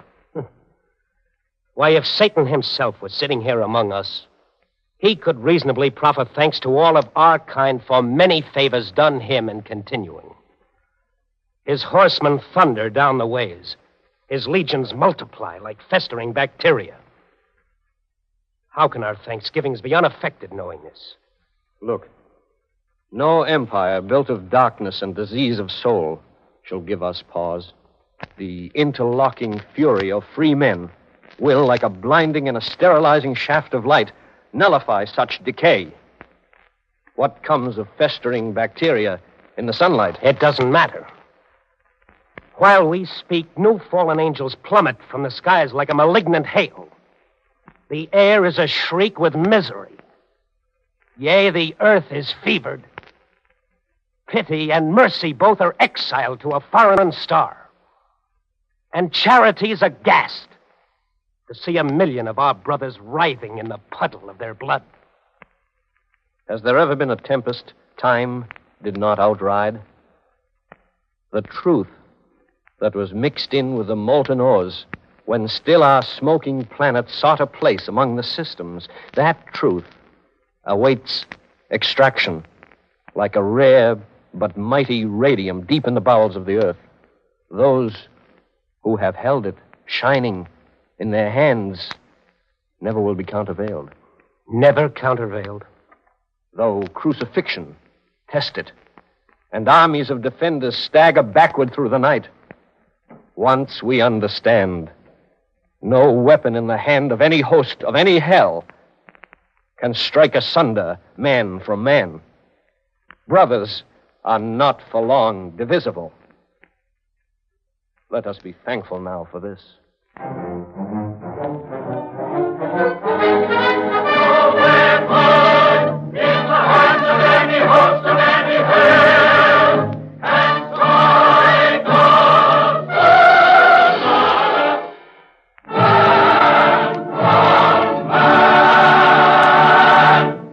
I verify this thing. I, who have come a long distance to this table and must go far hence. I verify this thing, that brotherhood is not so wild a dream as those who profit by postponing it pretend.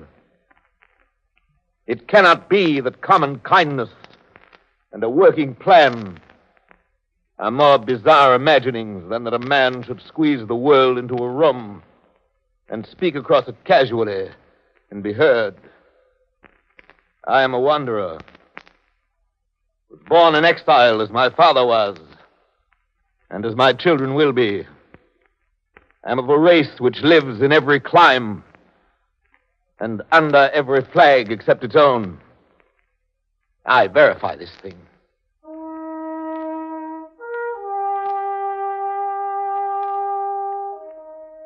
Let now the ram's horn of my father's tribe resound a note of thankfulness for perseverance and for law, for strength out of adversity and order out of chaos.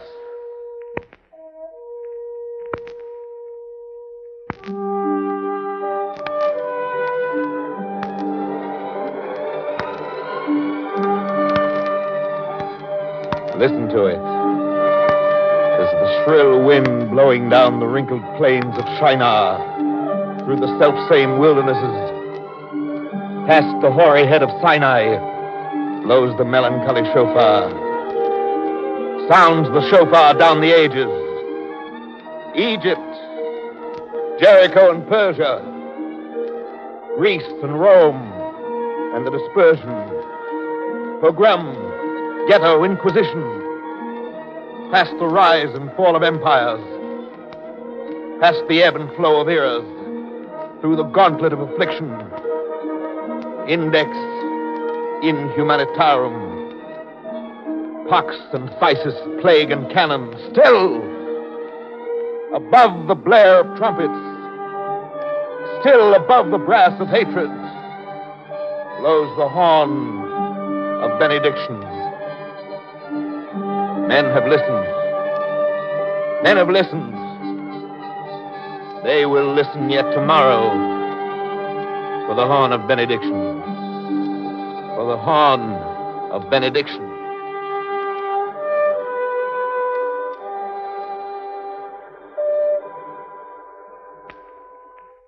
May I speak for a moment, having but a moment left to speak in?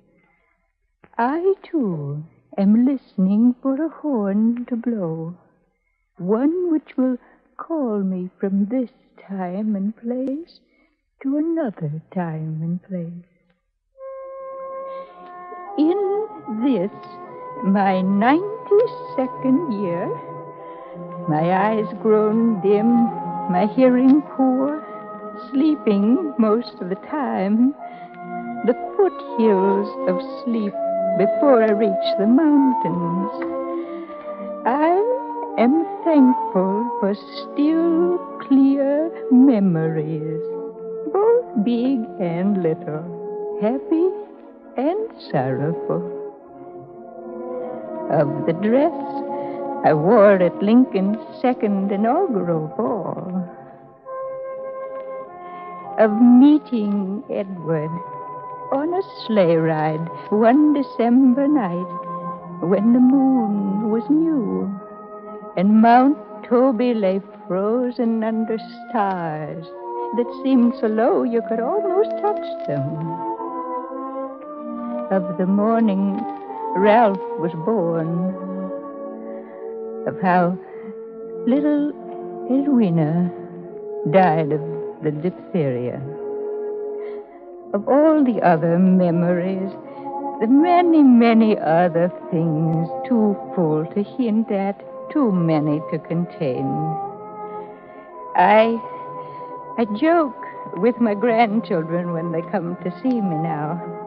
I tell them I'm like a Minuteman, ready to go at a moment's notice.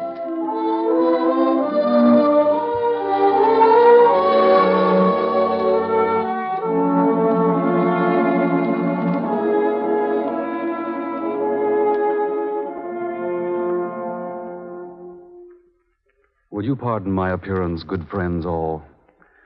I am but lately risen from the grave, one of 100 who were stood one morning, one bright morning, between a dozen muzzles and a wall. Tonight it rains where we were lowered in the ground, a rain of mid-November falling cold upon the countryside, spreading its sorrows over, cautioning the earth that winter is coming, winter in the bone, and winter in the flesh, and winter on the clean-swept hearthstone. We who are so early quit of this sweet place, young and unready for the quiet, loving the tug of the wind and the swaying grass, the pillowing breasts of our beloved, and the laughter of our children, loving the look of the day in the east, but seeing it no more, turned away and face to face with night, we who are solemn with dust upon our lips, whisper now our thankfulness in chorus, that we have been noted, that we shall not be forgotten, that good men, good understanding men, have noted that we shall not be forgotten. For this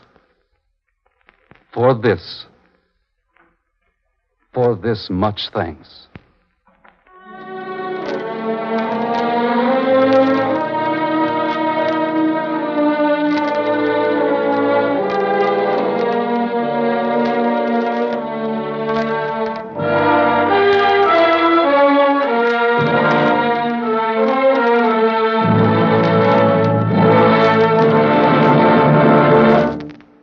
Sons of men, daughters of the mingled lovers of the many tribes who make us what we are, brothers, sisters by the millions, sitting with us at this table, encircled round us through the far, wide-spreading states.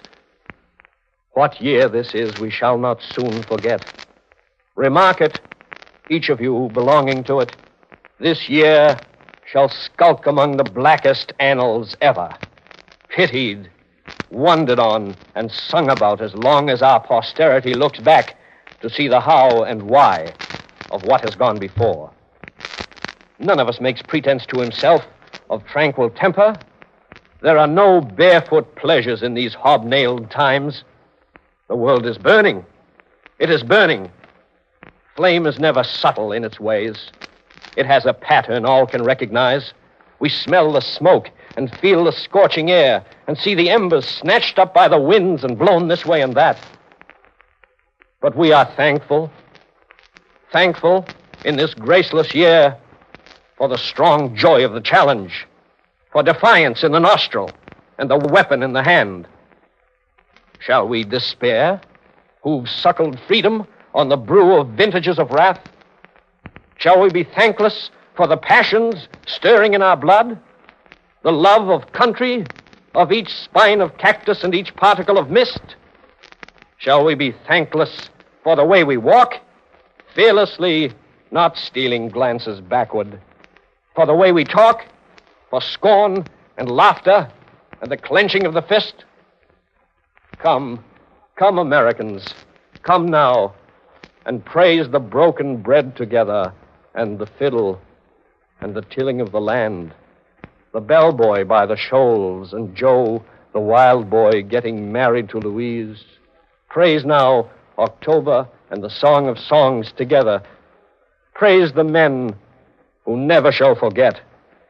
The steel mills working through the night. The rifle factory.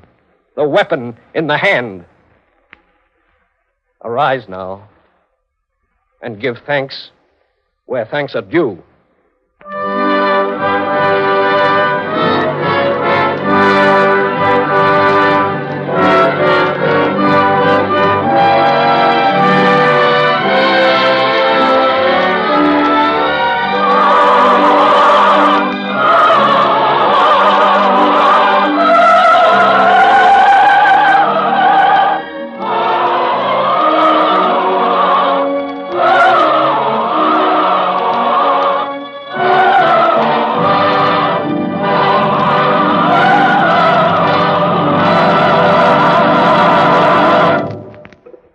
You have been listening to Psalm for a Dark Year, a Thanksgiving ode written, directed, and produced by Norman Corwin as program number 26 in the Columbia Workshop special cycle 26 by Corwin. The musical score was composed and conducted by Alexander Semler. The principal narration was done by Mr. Corwin. Others in the cast were Martin Gable, Parker Fenley, Ann Boley, Frank Lovejoy, Martin Wolfson, Hester Sundergaard, Sidney Smith, Gene Ellen, Ian Martin, and Charles Carroll. In closing 26 by Corwin, we present Davidson Taylor, who resumes next week as producer of the Columbia Workshop.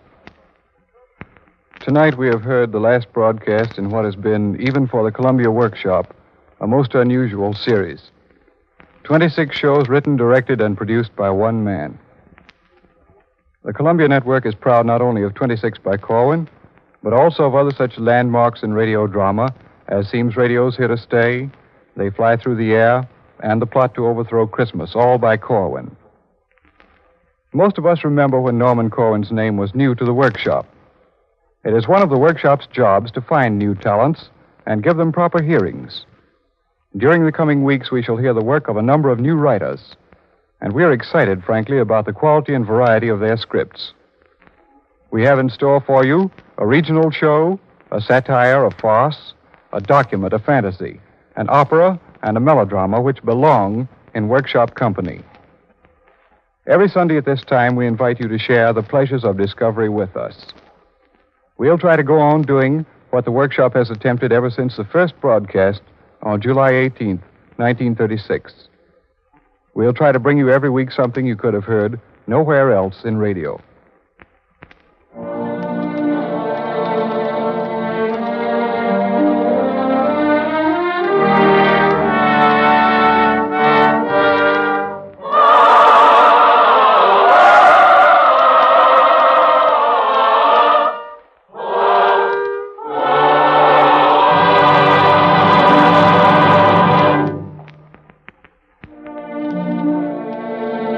This is the Columbia Broadcasting System.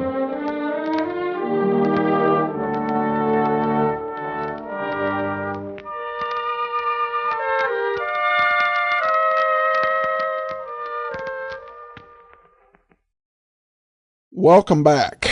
What I like about this is that it manages both to be so festive, but so frankly honest about the situation of the world. And Frank Lovejoy, who those of you who listen to the Great Detectives program have heard quite a bit on Night Beat, does this superb job as the voice of those who are saying, wait a second, getting all excited and trying to find things to be thankful about when the world is falling apart. Isn't that just a mockery? And the story really does answer no. And perhaps it's in being thankful for the goodness that we've experienced before that we can ultimately find the strength to carry on.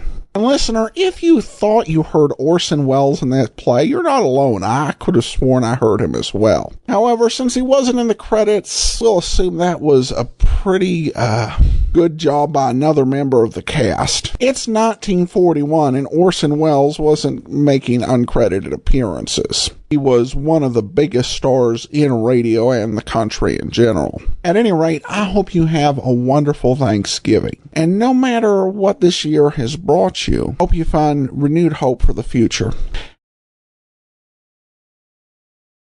And for this year's Thanksgiving special, The Amazing World of Radio is bringing you an episode of Father Knows Best. Now, if you've seen Father Knows Best on television, this isn't quite the same show, and I'll talk a little bit about that after the program. But let's go ahead and take a listen to Happy Thanksgiving from November the 23rd of 1950.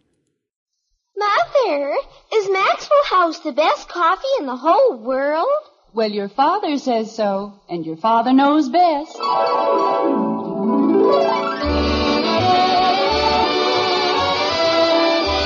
Yes, it's Father Knows Best, transcribed in Hollywood, starring Robert Young as father. A half-hour visit with your neighbors, the Andersons, brought to you by Maxwell House, America's favorite brand of coffee. Look for that familiar blue Maxwell House tin, featured in stores everywhere at lower prices, the lowest prices in months. Enjoy coffee that's always good to the last drop.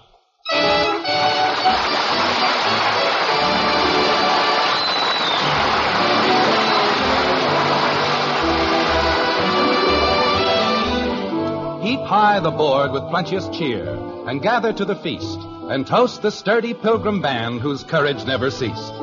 You know, the Pilgrims started the custom of Thanksgiving, but there are others whose trials and tribulations on an average Thanksgiving day bear inspection and a certain amount of sympathy.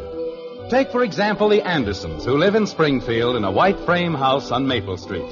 They count their blessings and give their thanks. But with 3 children in the house, even a simple rite like Thanksgiving can be a pretty complicated affair. Like this.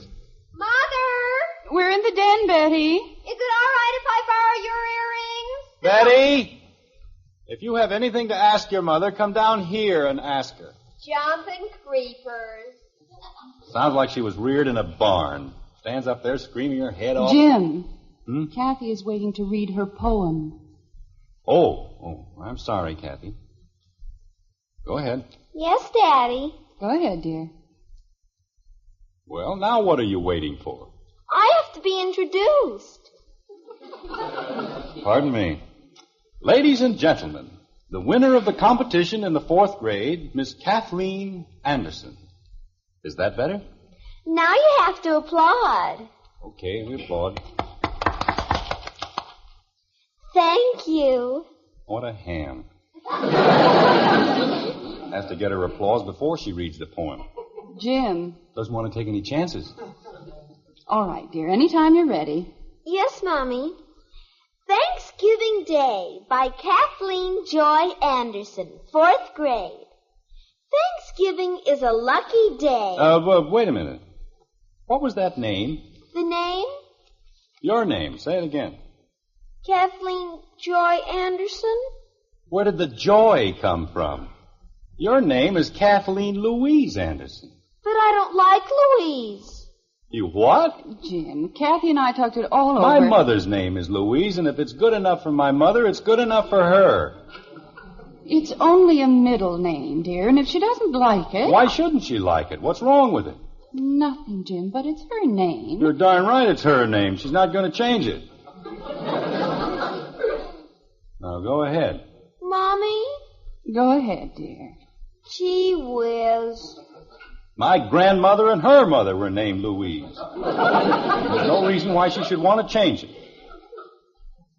Well? What? Read the poem. Yes, Daddy.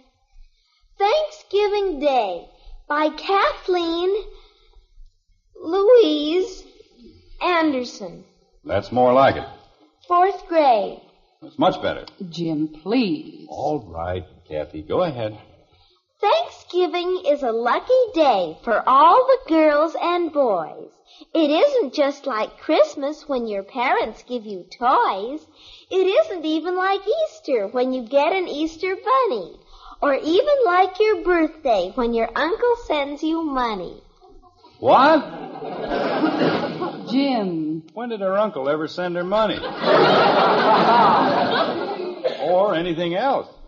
Kathy. She's 9 years old. He's never sent her a button. Gives her money.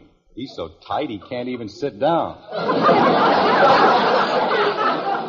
Jim Anderson, I know you don't like him, but he's been very good to my sister, and if Kathy needs him for her poem... Santa Claus and the Easter Bunny and your brother-in-law. Boy, is that a combination. Go ahead, Kathleen. Yes, Mommy. Thanksgiving Day by Kathleen... Not from the beginning, Kathy. Start where you left off. I don't remember where I was. Your uncle was giving you money. Oh. That's something we can all remember. Yes, Daddy. This isn't a poem, it's a fairy tale. Jim, if you say one more word... I'm sorry. Go ahead, Kathy. Is it all right if I start up near Christmas? Start anywhere you like, but start. Okay. Thanksgiving Day by Kathleen Fourth grade. Oh, dear. Thanksgiving is a lucky day for all the girls and boys. It isn't just like Christmas when your parents give you toys. It isn't even like Easter when you get an Easter bunny. Or even like your birthday when your uncle gives you money. I didn't say a word. Go ahead, dear. It isn't like the 4th of July or Decoration Day or summer vacation or Halloween. Kathy, when are you going to stop telling us what it isn't like and tell us what it is like? How can she when you keep interrupting? Well, it's supposed to be a poem about Thanksgiving, isn't it? And what has she said? It isn't like Christmas. It isn't like the 4th of July. Who said it was? Jim, the poem has already won the contest. We're just supposed to listen. But as long as... We're just supposed to listen. Go ahead, dear. You mean from the beginning? No. Start after that funny part where your uncle gives you money. Okay. It isn't like the 4th of July or Decoration Day or summer vacation or Halloween when all the kids can play. No! Jim! Oh! Good grief. Scare a man half out of his wits? Mother, is it all right if I borrow your earrings? Look what you've done. Ash is all over the floor. Well, I'll clean it up, Margaret. Don't worry about it. What happened? Nothing happened. I knocked over the ashtray, that's all. Go ahead, Kathy. Thanksgiving is a different day. Excuse me, Kathy. I have to speak to Mother. Let her finish the poem, Betty. Father, I told Janie Liggett I'd be there early. She's counting on me. You don't have to read a poem over the radio. Oh, no. You mean she's going to read that horrible thing in public? Thanksgiving is a lucky day. I didn't see you winning any free turkey dinner. I didn't have to. The Liggets are going to have 3 turkeys. Wait a minute. The way you kids talk, you'd think we'd never had a turkey in this house. Jim. I've got a good mind to keep you all home. Father. Jim, it isn't a question of turkey. Kathy's principal told you. Why couldn't they have their dinner some other day? But Thanksgiving dinner was the prize, dear. For all 8 grades, it's become a major event. And the Liggets. If somebody looks cross-eyed, Janie Liggett has a party. Father, you said... I know what I said. And it'll be a relief to get you all out of the house. Your mother won't have to spend all day cooking a dinner you'll wolf down in 20 minutes. Jim. We'll have a little peace around here, even if it is Thanksgiving. Thanksgiving is a different day, the day I like the best. Kathy, I haven't asked about the earrings. Which earrings, Betty? The ones with the rhinestones. Oh, dear, those are much too old for you. Oh, no, they aren't, Mother. Really, they aren't. Thanksgiving is a different day. Just a minute, Kathy. Betty, if your mother says they're too old for you... But they aren't, Father. I tried them on. Don't you think something less formal would be more suitable? But, Mother... After all, rhinestones in the afternoon.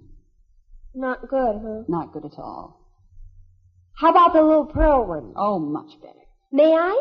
Of course, dear. Oh, thank you, Mother. You're an angel. Go ahead, Kathy. Maybe I ought to get the vacuum cleaner. The whole rug's a mess. Just leave it, Jim. I'll clean it later. It'll only take me a second. Jim! All right, Kathy. No.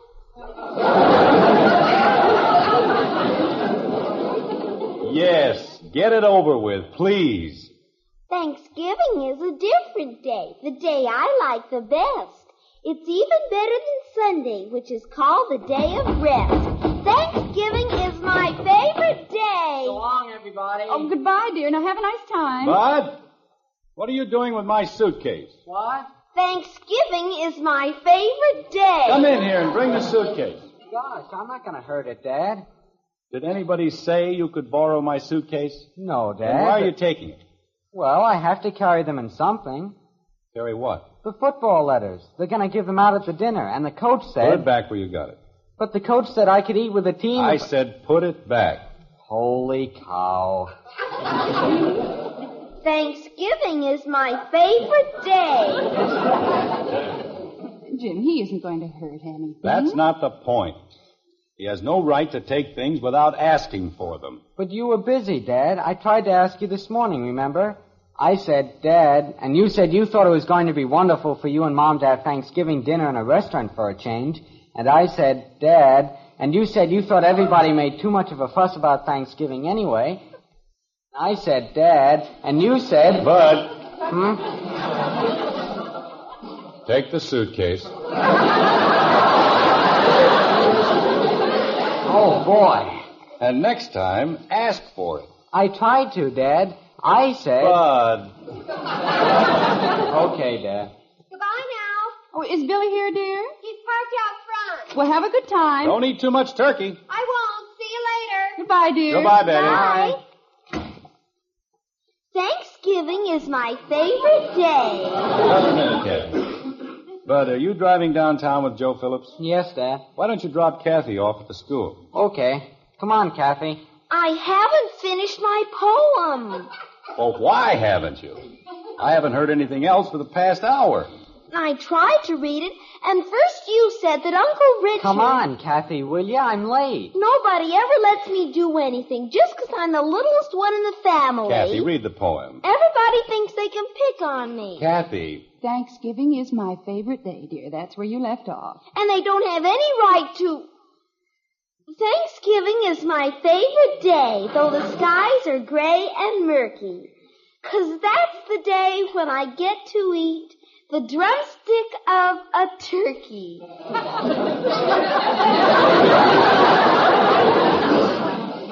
Well? That's the end.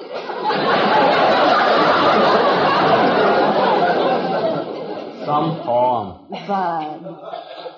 It's a very lovely poem, Kathy. Thank you, Mommy. You mean that won the competition? Jim. Well, I'm not surprised. It's, very good. A little, sentimental, perhaps, but very good. Thank you, Daddy. Get your coat, Kathy, and let's go. Mr. Bryant said he'd bring me home, Mommy. That's fine, dear. And don't forget to listen to the broadcast. We won't, and behave yourself. Come on, will ya? Well, stop pulling me. Why do you always have to pull me? Thanks for the suitcase, Dad. That's all right. Have a nice time, Bud. You too, Kathy. Bye. Be a good girl, Kathleen. I will. So long. Goodbye, dear. Well, I'm completely exhausted. I don't know where they get all that energy. Margaret, did she really win the competition with that poem? She's only in the 4th grade, Jim. That's very good for the 4th grade. When I was 9, I could write poems like that standing on my head. Well, if you've ever seen Kathy study, you'd know that that's probably the way she wrote it. Margaret. Yes, dear. Have you noticed how quiet it is? Yes, dear. Hasn't been this quiet for weeks, has it? No, dear. Well, it does you good to get away from the kids for a while. Gives you a chance to relax, take things easy. Read your paper and, things. Yes, dear. Get the kids out of the house and it makes all the difference in the world. Get a little peace and quiet. Don't you? Yes, dear. All that excitement and shouting and running up and down stairs, absolutely unnecessary, isn't it? I suppose so, dear. Margaret. Yes, dear. I'm lonesome. Yes, dear.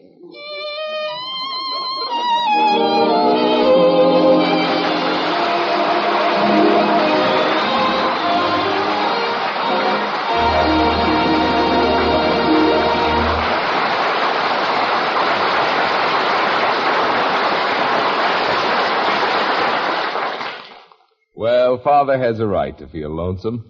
After all, Thanksgiving is a family day.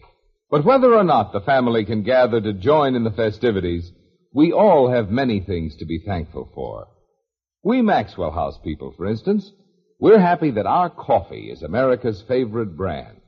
Happy that in so many homes, Thanksgiving dinner means a pot of Maxwell House coffee brewing on the stove, as well as the turkey in the oven and the pumpkin pies cooling on the shelf.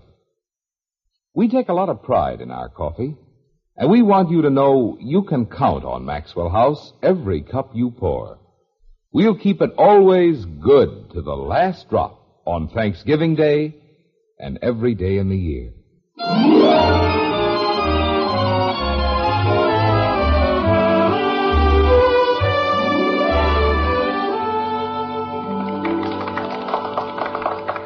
That was very good, Barbara. Very good indeed. Now, our next winner is a rugged individualist indeed. Jim, it's Kathy. I'll be right in. She put her thoughts on Thanksgiving into verse and will now read the poem which won for her the competition in the 4th grade. Ladies and gentlemen, Miss Kathleen Anderson. Is it Kathy? Has she started yet? Jim, be quiet. Well, I just wanted to know. Thanksgiving Day by Kathleen Joy, Louise Anderson. 4th grade. Thanksgiving is a lucky day for all the girls and boys.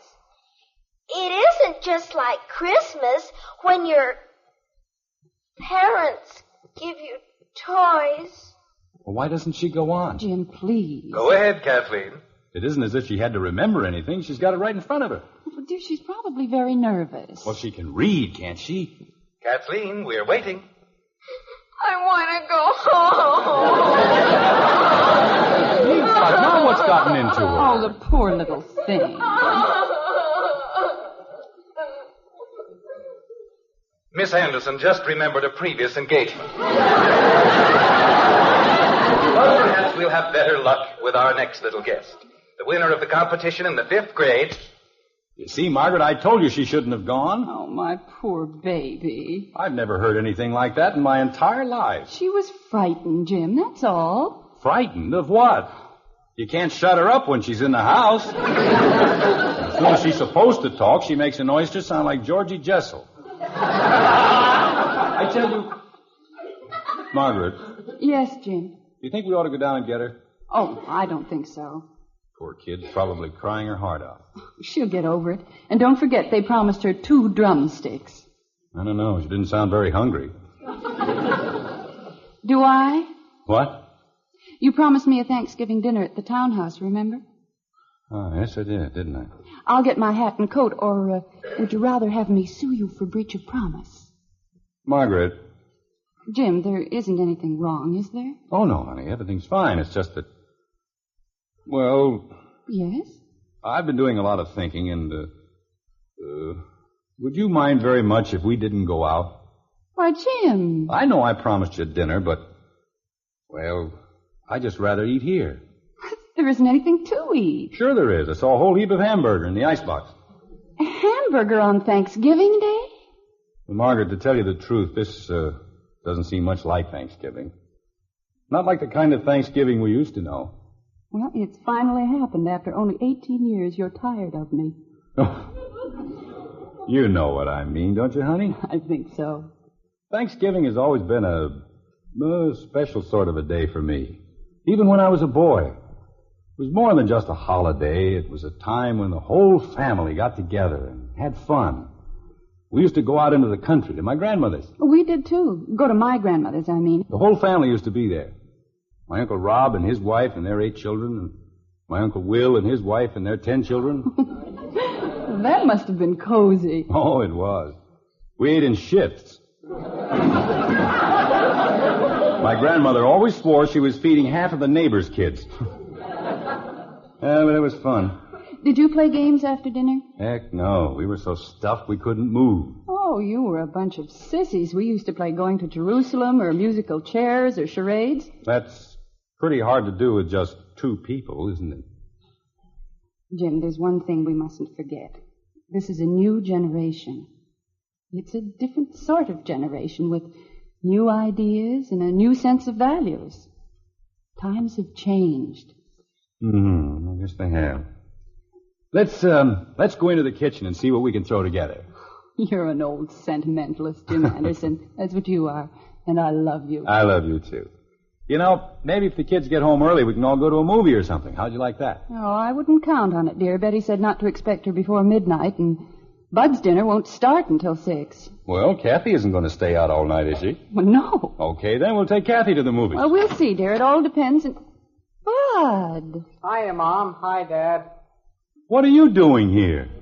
Fixing a hamburger. Want one? Well, what happened to the dinner? What dinner? At the training table with the football team. Oh, that dinner.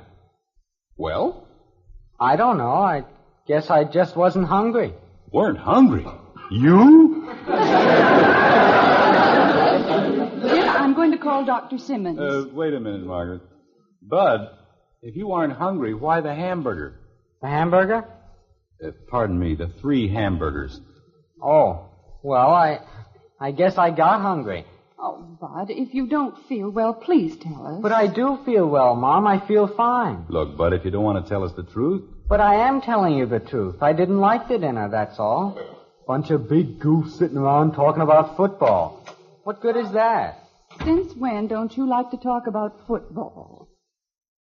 What good is that? Since when don't you like to talk about football? Just a second, honey. Kathy? It's me, Father. What's she doing home? What on earth is... We're in the kitchen, Betty. I'll be right in. Oh, dear, just when everything was going so well. Margaret, why do you immediately assume that something is wrong? Maybe the Liggets decided not to have a party.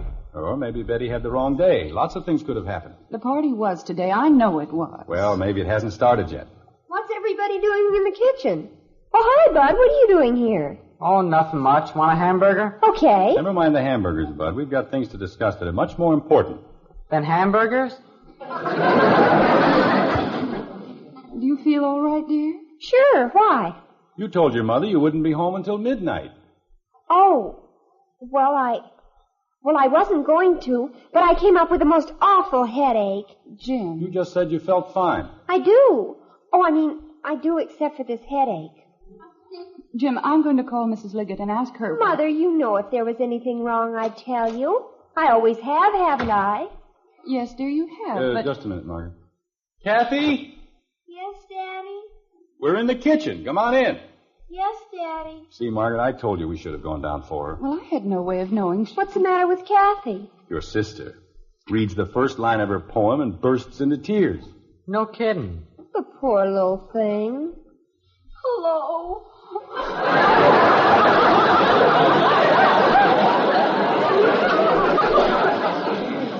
Oh, Angel. Hello, sweetheart. Come on over here and tell your daddy all your troubles. I don't have any troubles, Daddy. I'm just not happy. Well, it isn't anything to cry about, is it?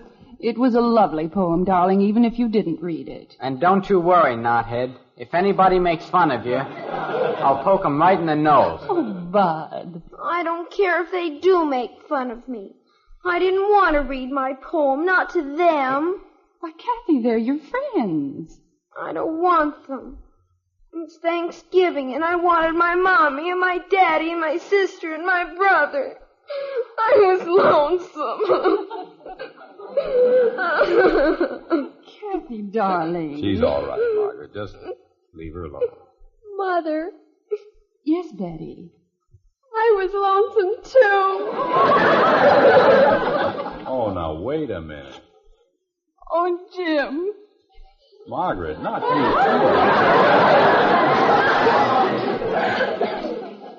Yes, me too. Good grief.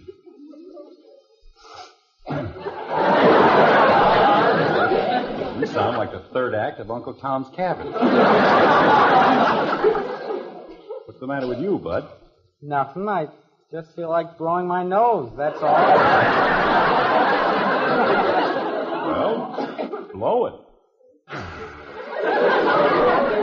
Now, get busy with the hamburgers. Okay, Dad. How about a little food for the hungry Andersons? Well, I'm starving. Hamburgers. It's a fine thing to serve for a Thanksgiving dinner, isn't it? It sounds fine to me. I don't care what part of the hamburger I get. As long as it's the drumstick. That girl, Kathy. Well, what are we waiting for? Let's sit down and be comfortable. Well, I'll take over, Bud. I'm doing fine, Mom. Oh, Bud, really? Now, don't argue with the chef, Margaret. Just sit down and relax. Well, if you insist. 4 hamburgers coming up. Well, that'll take care of me, but what are they going to eat? Betty. Oh, you big pig. Margaret, kids, before we dig into these juicy Thanksgiving burgers, may I say something? Sure, Go Dad. ahead, dear. This has been, I think, the happiest Thanksgiving day of my entire life. And if you don't mind, I'd like to say a special grace. O Lord, we give thee thanks from the bottom of our humble hearts for the blessings thou hast seen fit to bestow upon us. We thank thee for the food that graces our table and the roof that covers our head. We thank thee for the privilege of living as free men in a country which respects our freedom, and our personal rights to worship and think and speak as we choose. But most of all, dear Lord, we thank thee for making us a family, for giving us sincerity and understanding. We thank thee for giving us the most cherished gift a family may know, the gift of love for one another. Amen.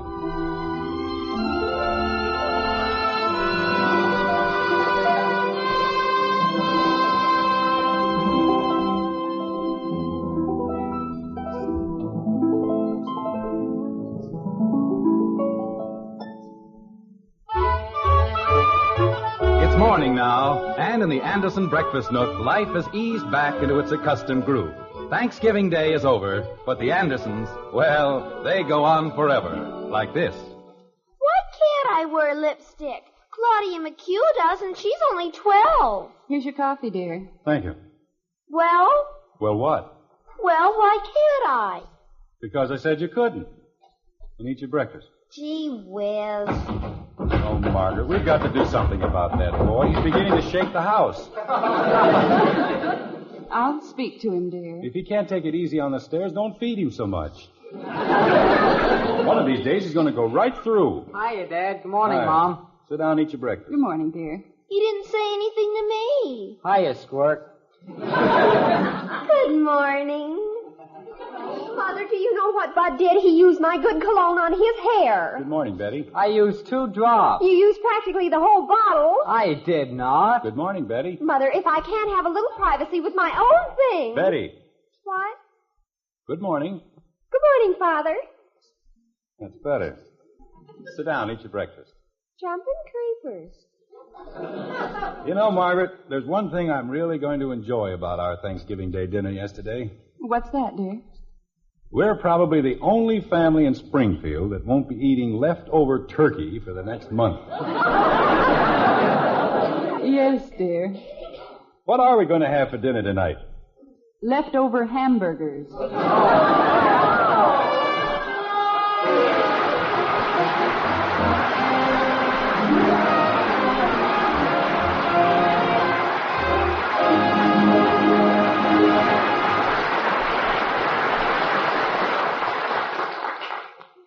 So you don't think your family will ever be hungry again? Well, you just wait till tomorrow morning. The kids will be banging their spoons for breakfast the same as ever. So be ready with steaming bowls of hot post wheatmeal. And tell the youngsters it's Hopalong Cassidy's favorite hot cereal.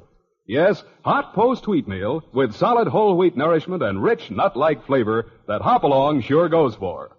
Hot post wheatmeal. You'll see, you'll all agree, it's the best hot cereal you ever ate.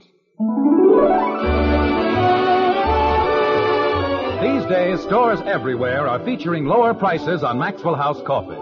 The lowest prices in months. Bring home one of those familiar blue tins tomorrow and enjoy coffee that's always good to the last drop. Join us again next week when we'll be back with Father Knows Best, starring Robert Young as Jim Anderson, with Roy Bargy and the Maxwell House Orchestra, and yours truly, Bill Foreman. So until next Thursday, good night and good luck from the makers of Maxwell House. Father Knows Best was transcribed in Hollywood and written by Ed James. Now stay tuned in for Dragnet, which follows immediately over most of these stations.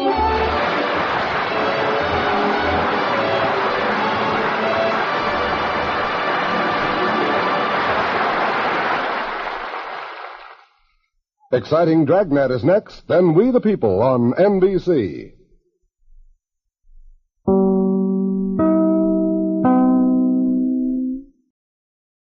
Welcome back. If you grew up with the TV version of Father Knows Best, this is a very different program, particularly with Jim's sarcasm and abrasiveness. This was something that star Robert Young never really liked. And when they wanted to bring the show to television, he proposed that they take a new direction. And he got his way, and he got the more heartwarming family drama Father Knows Best, as opposed to the sitcom that lived on the dad constantly talking down to and belittling his kids. Yet, I really do like the second half of this episode. And the imperfections of the family make it, in some ways, more relatable. Because a lot of us have family that we don't get along with. Or family members that we don't always treat right, because we're not perfect people. And we have all of these failings in the way we relate to one another. But it doesn't mean we don't love our families. And if we're far away from them, it doesn't mean we don't miss them and long to be with them. And while the episode wondered about the few institutions of like Thanksgiving and of family itself in a new generation, and in some ways, it could almost be seen as ahead of its time in guessing the challenges we might face with connectedness and community and family. Nearly 70 years after the episode aired, I don't think we've changed all that much, at least not when it comes to Thanksgiving and our deepest longings. All right, well, have a happy Thanksgiving, everybody. We'll be back with some specials around Christmas time. If you do have a comment, send it to me, box13@greatdetectives.net. From Boise, Idaho, this is your host, Adam Graham, signing off.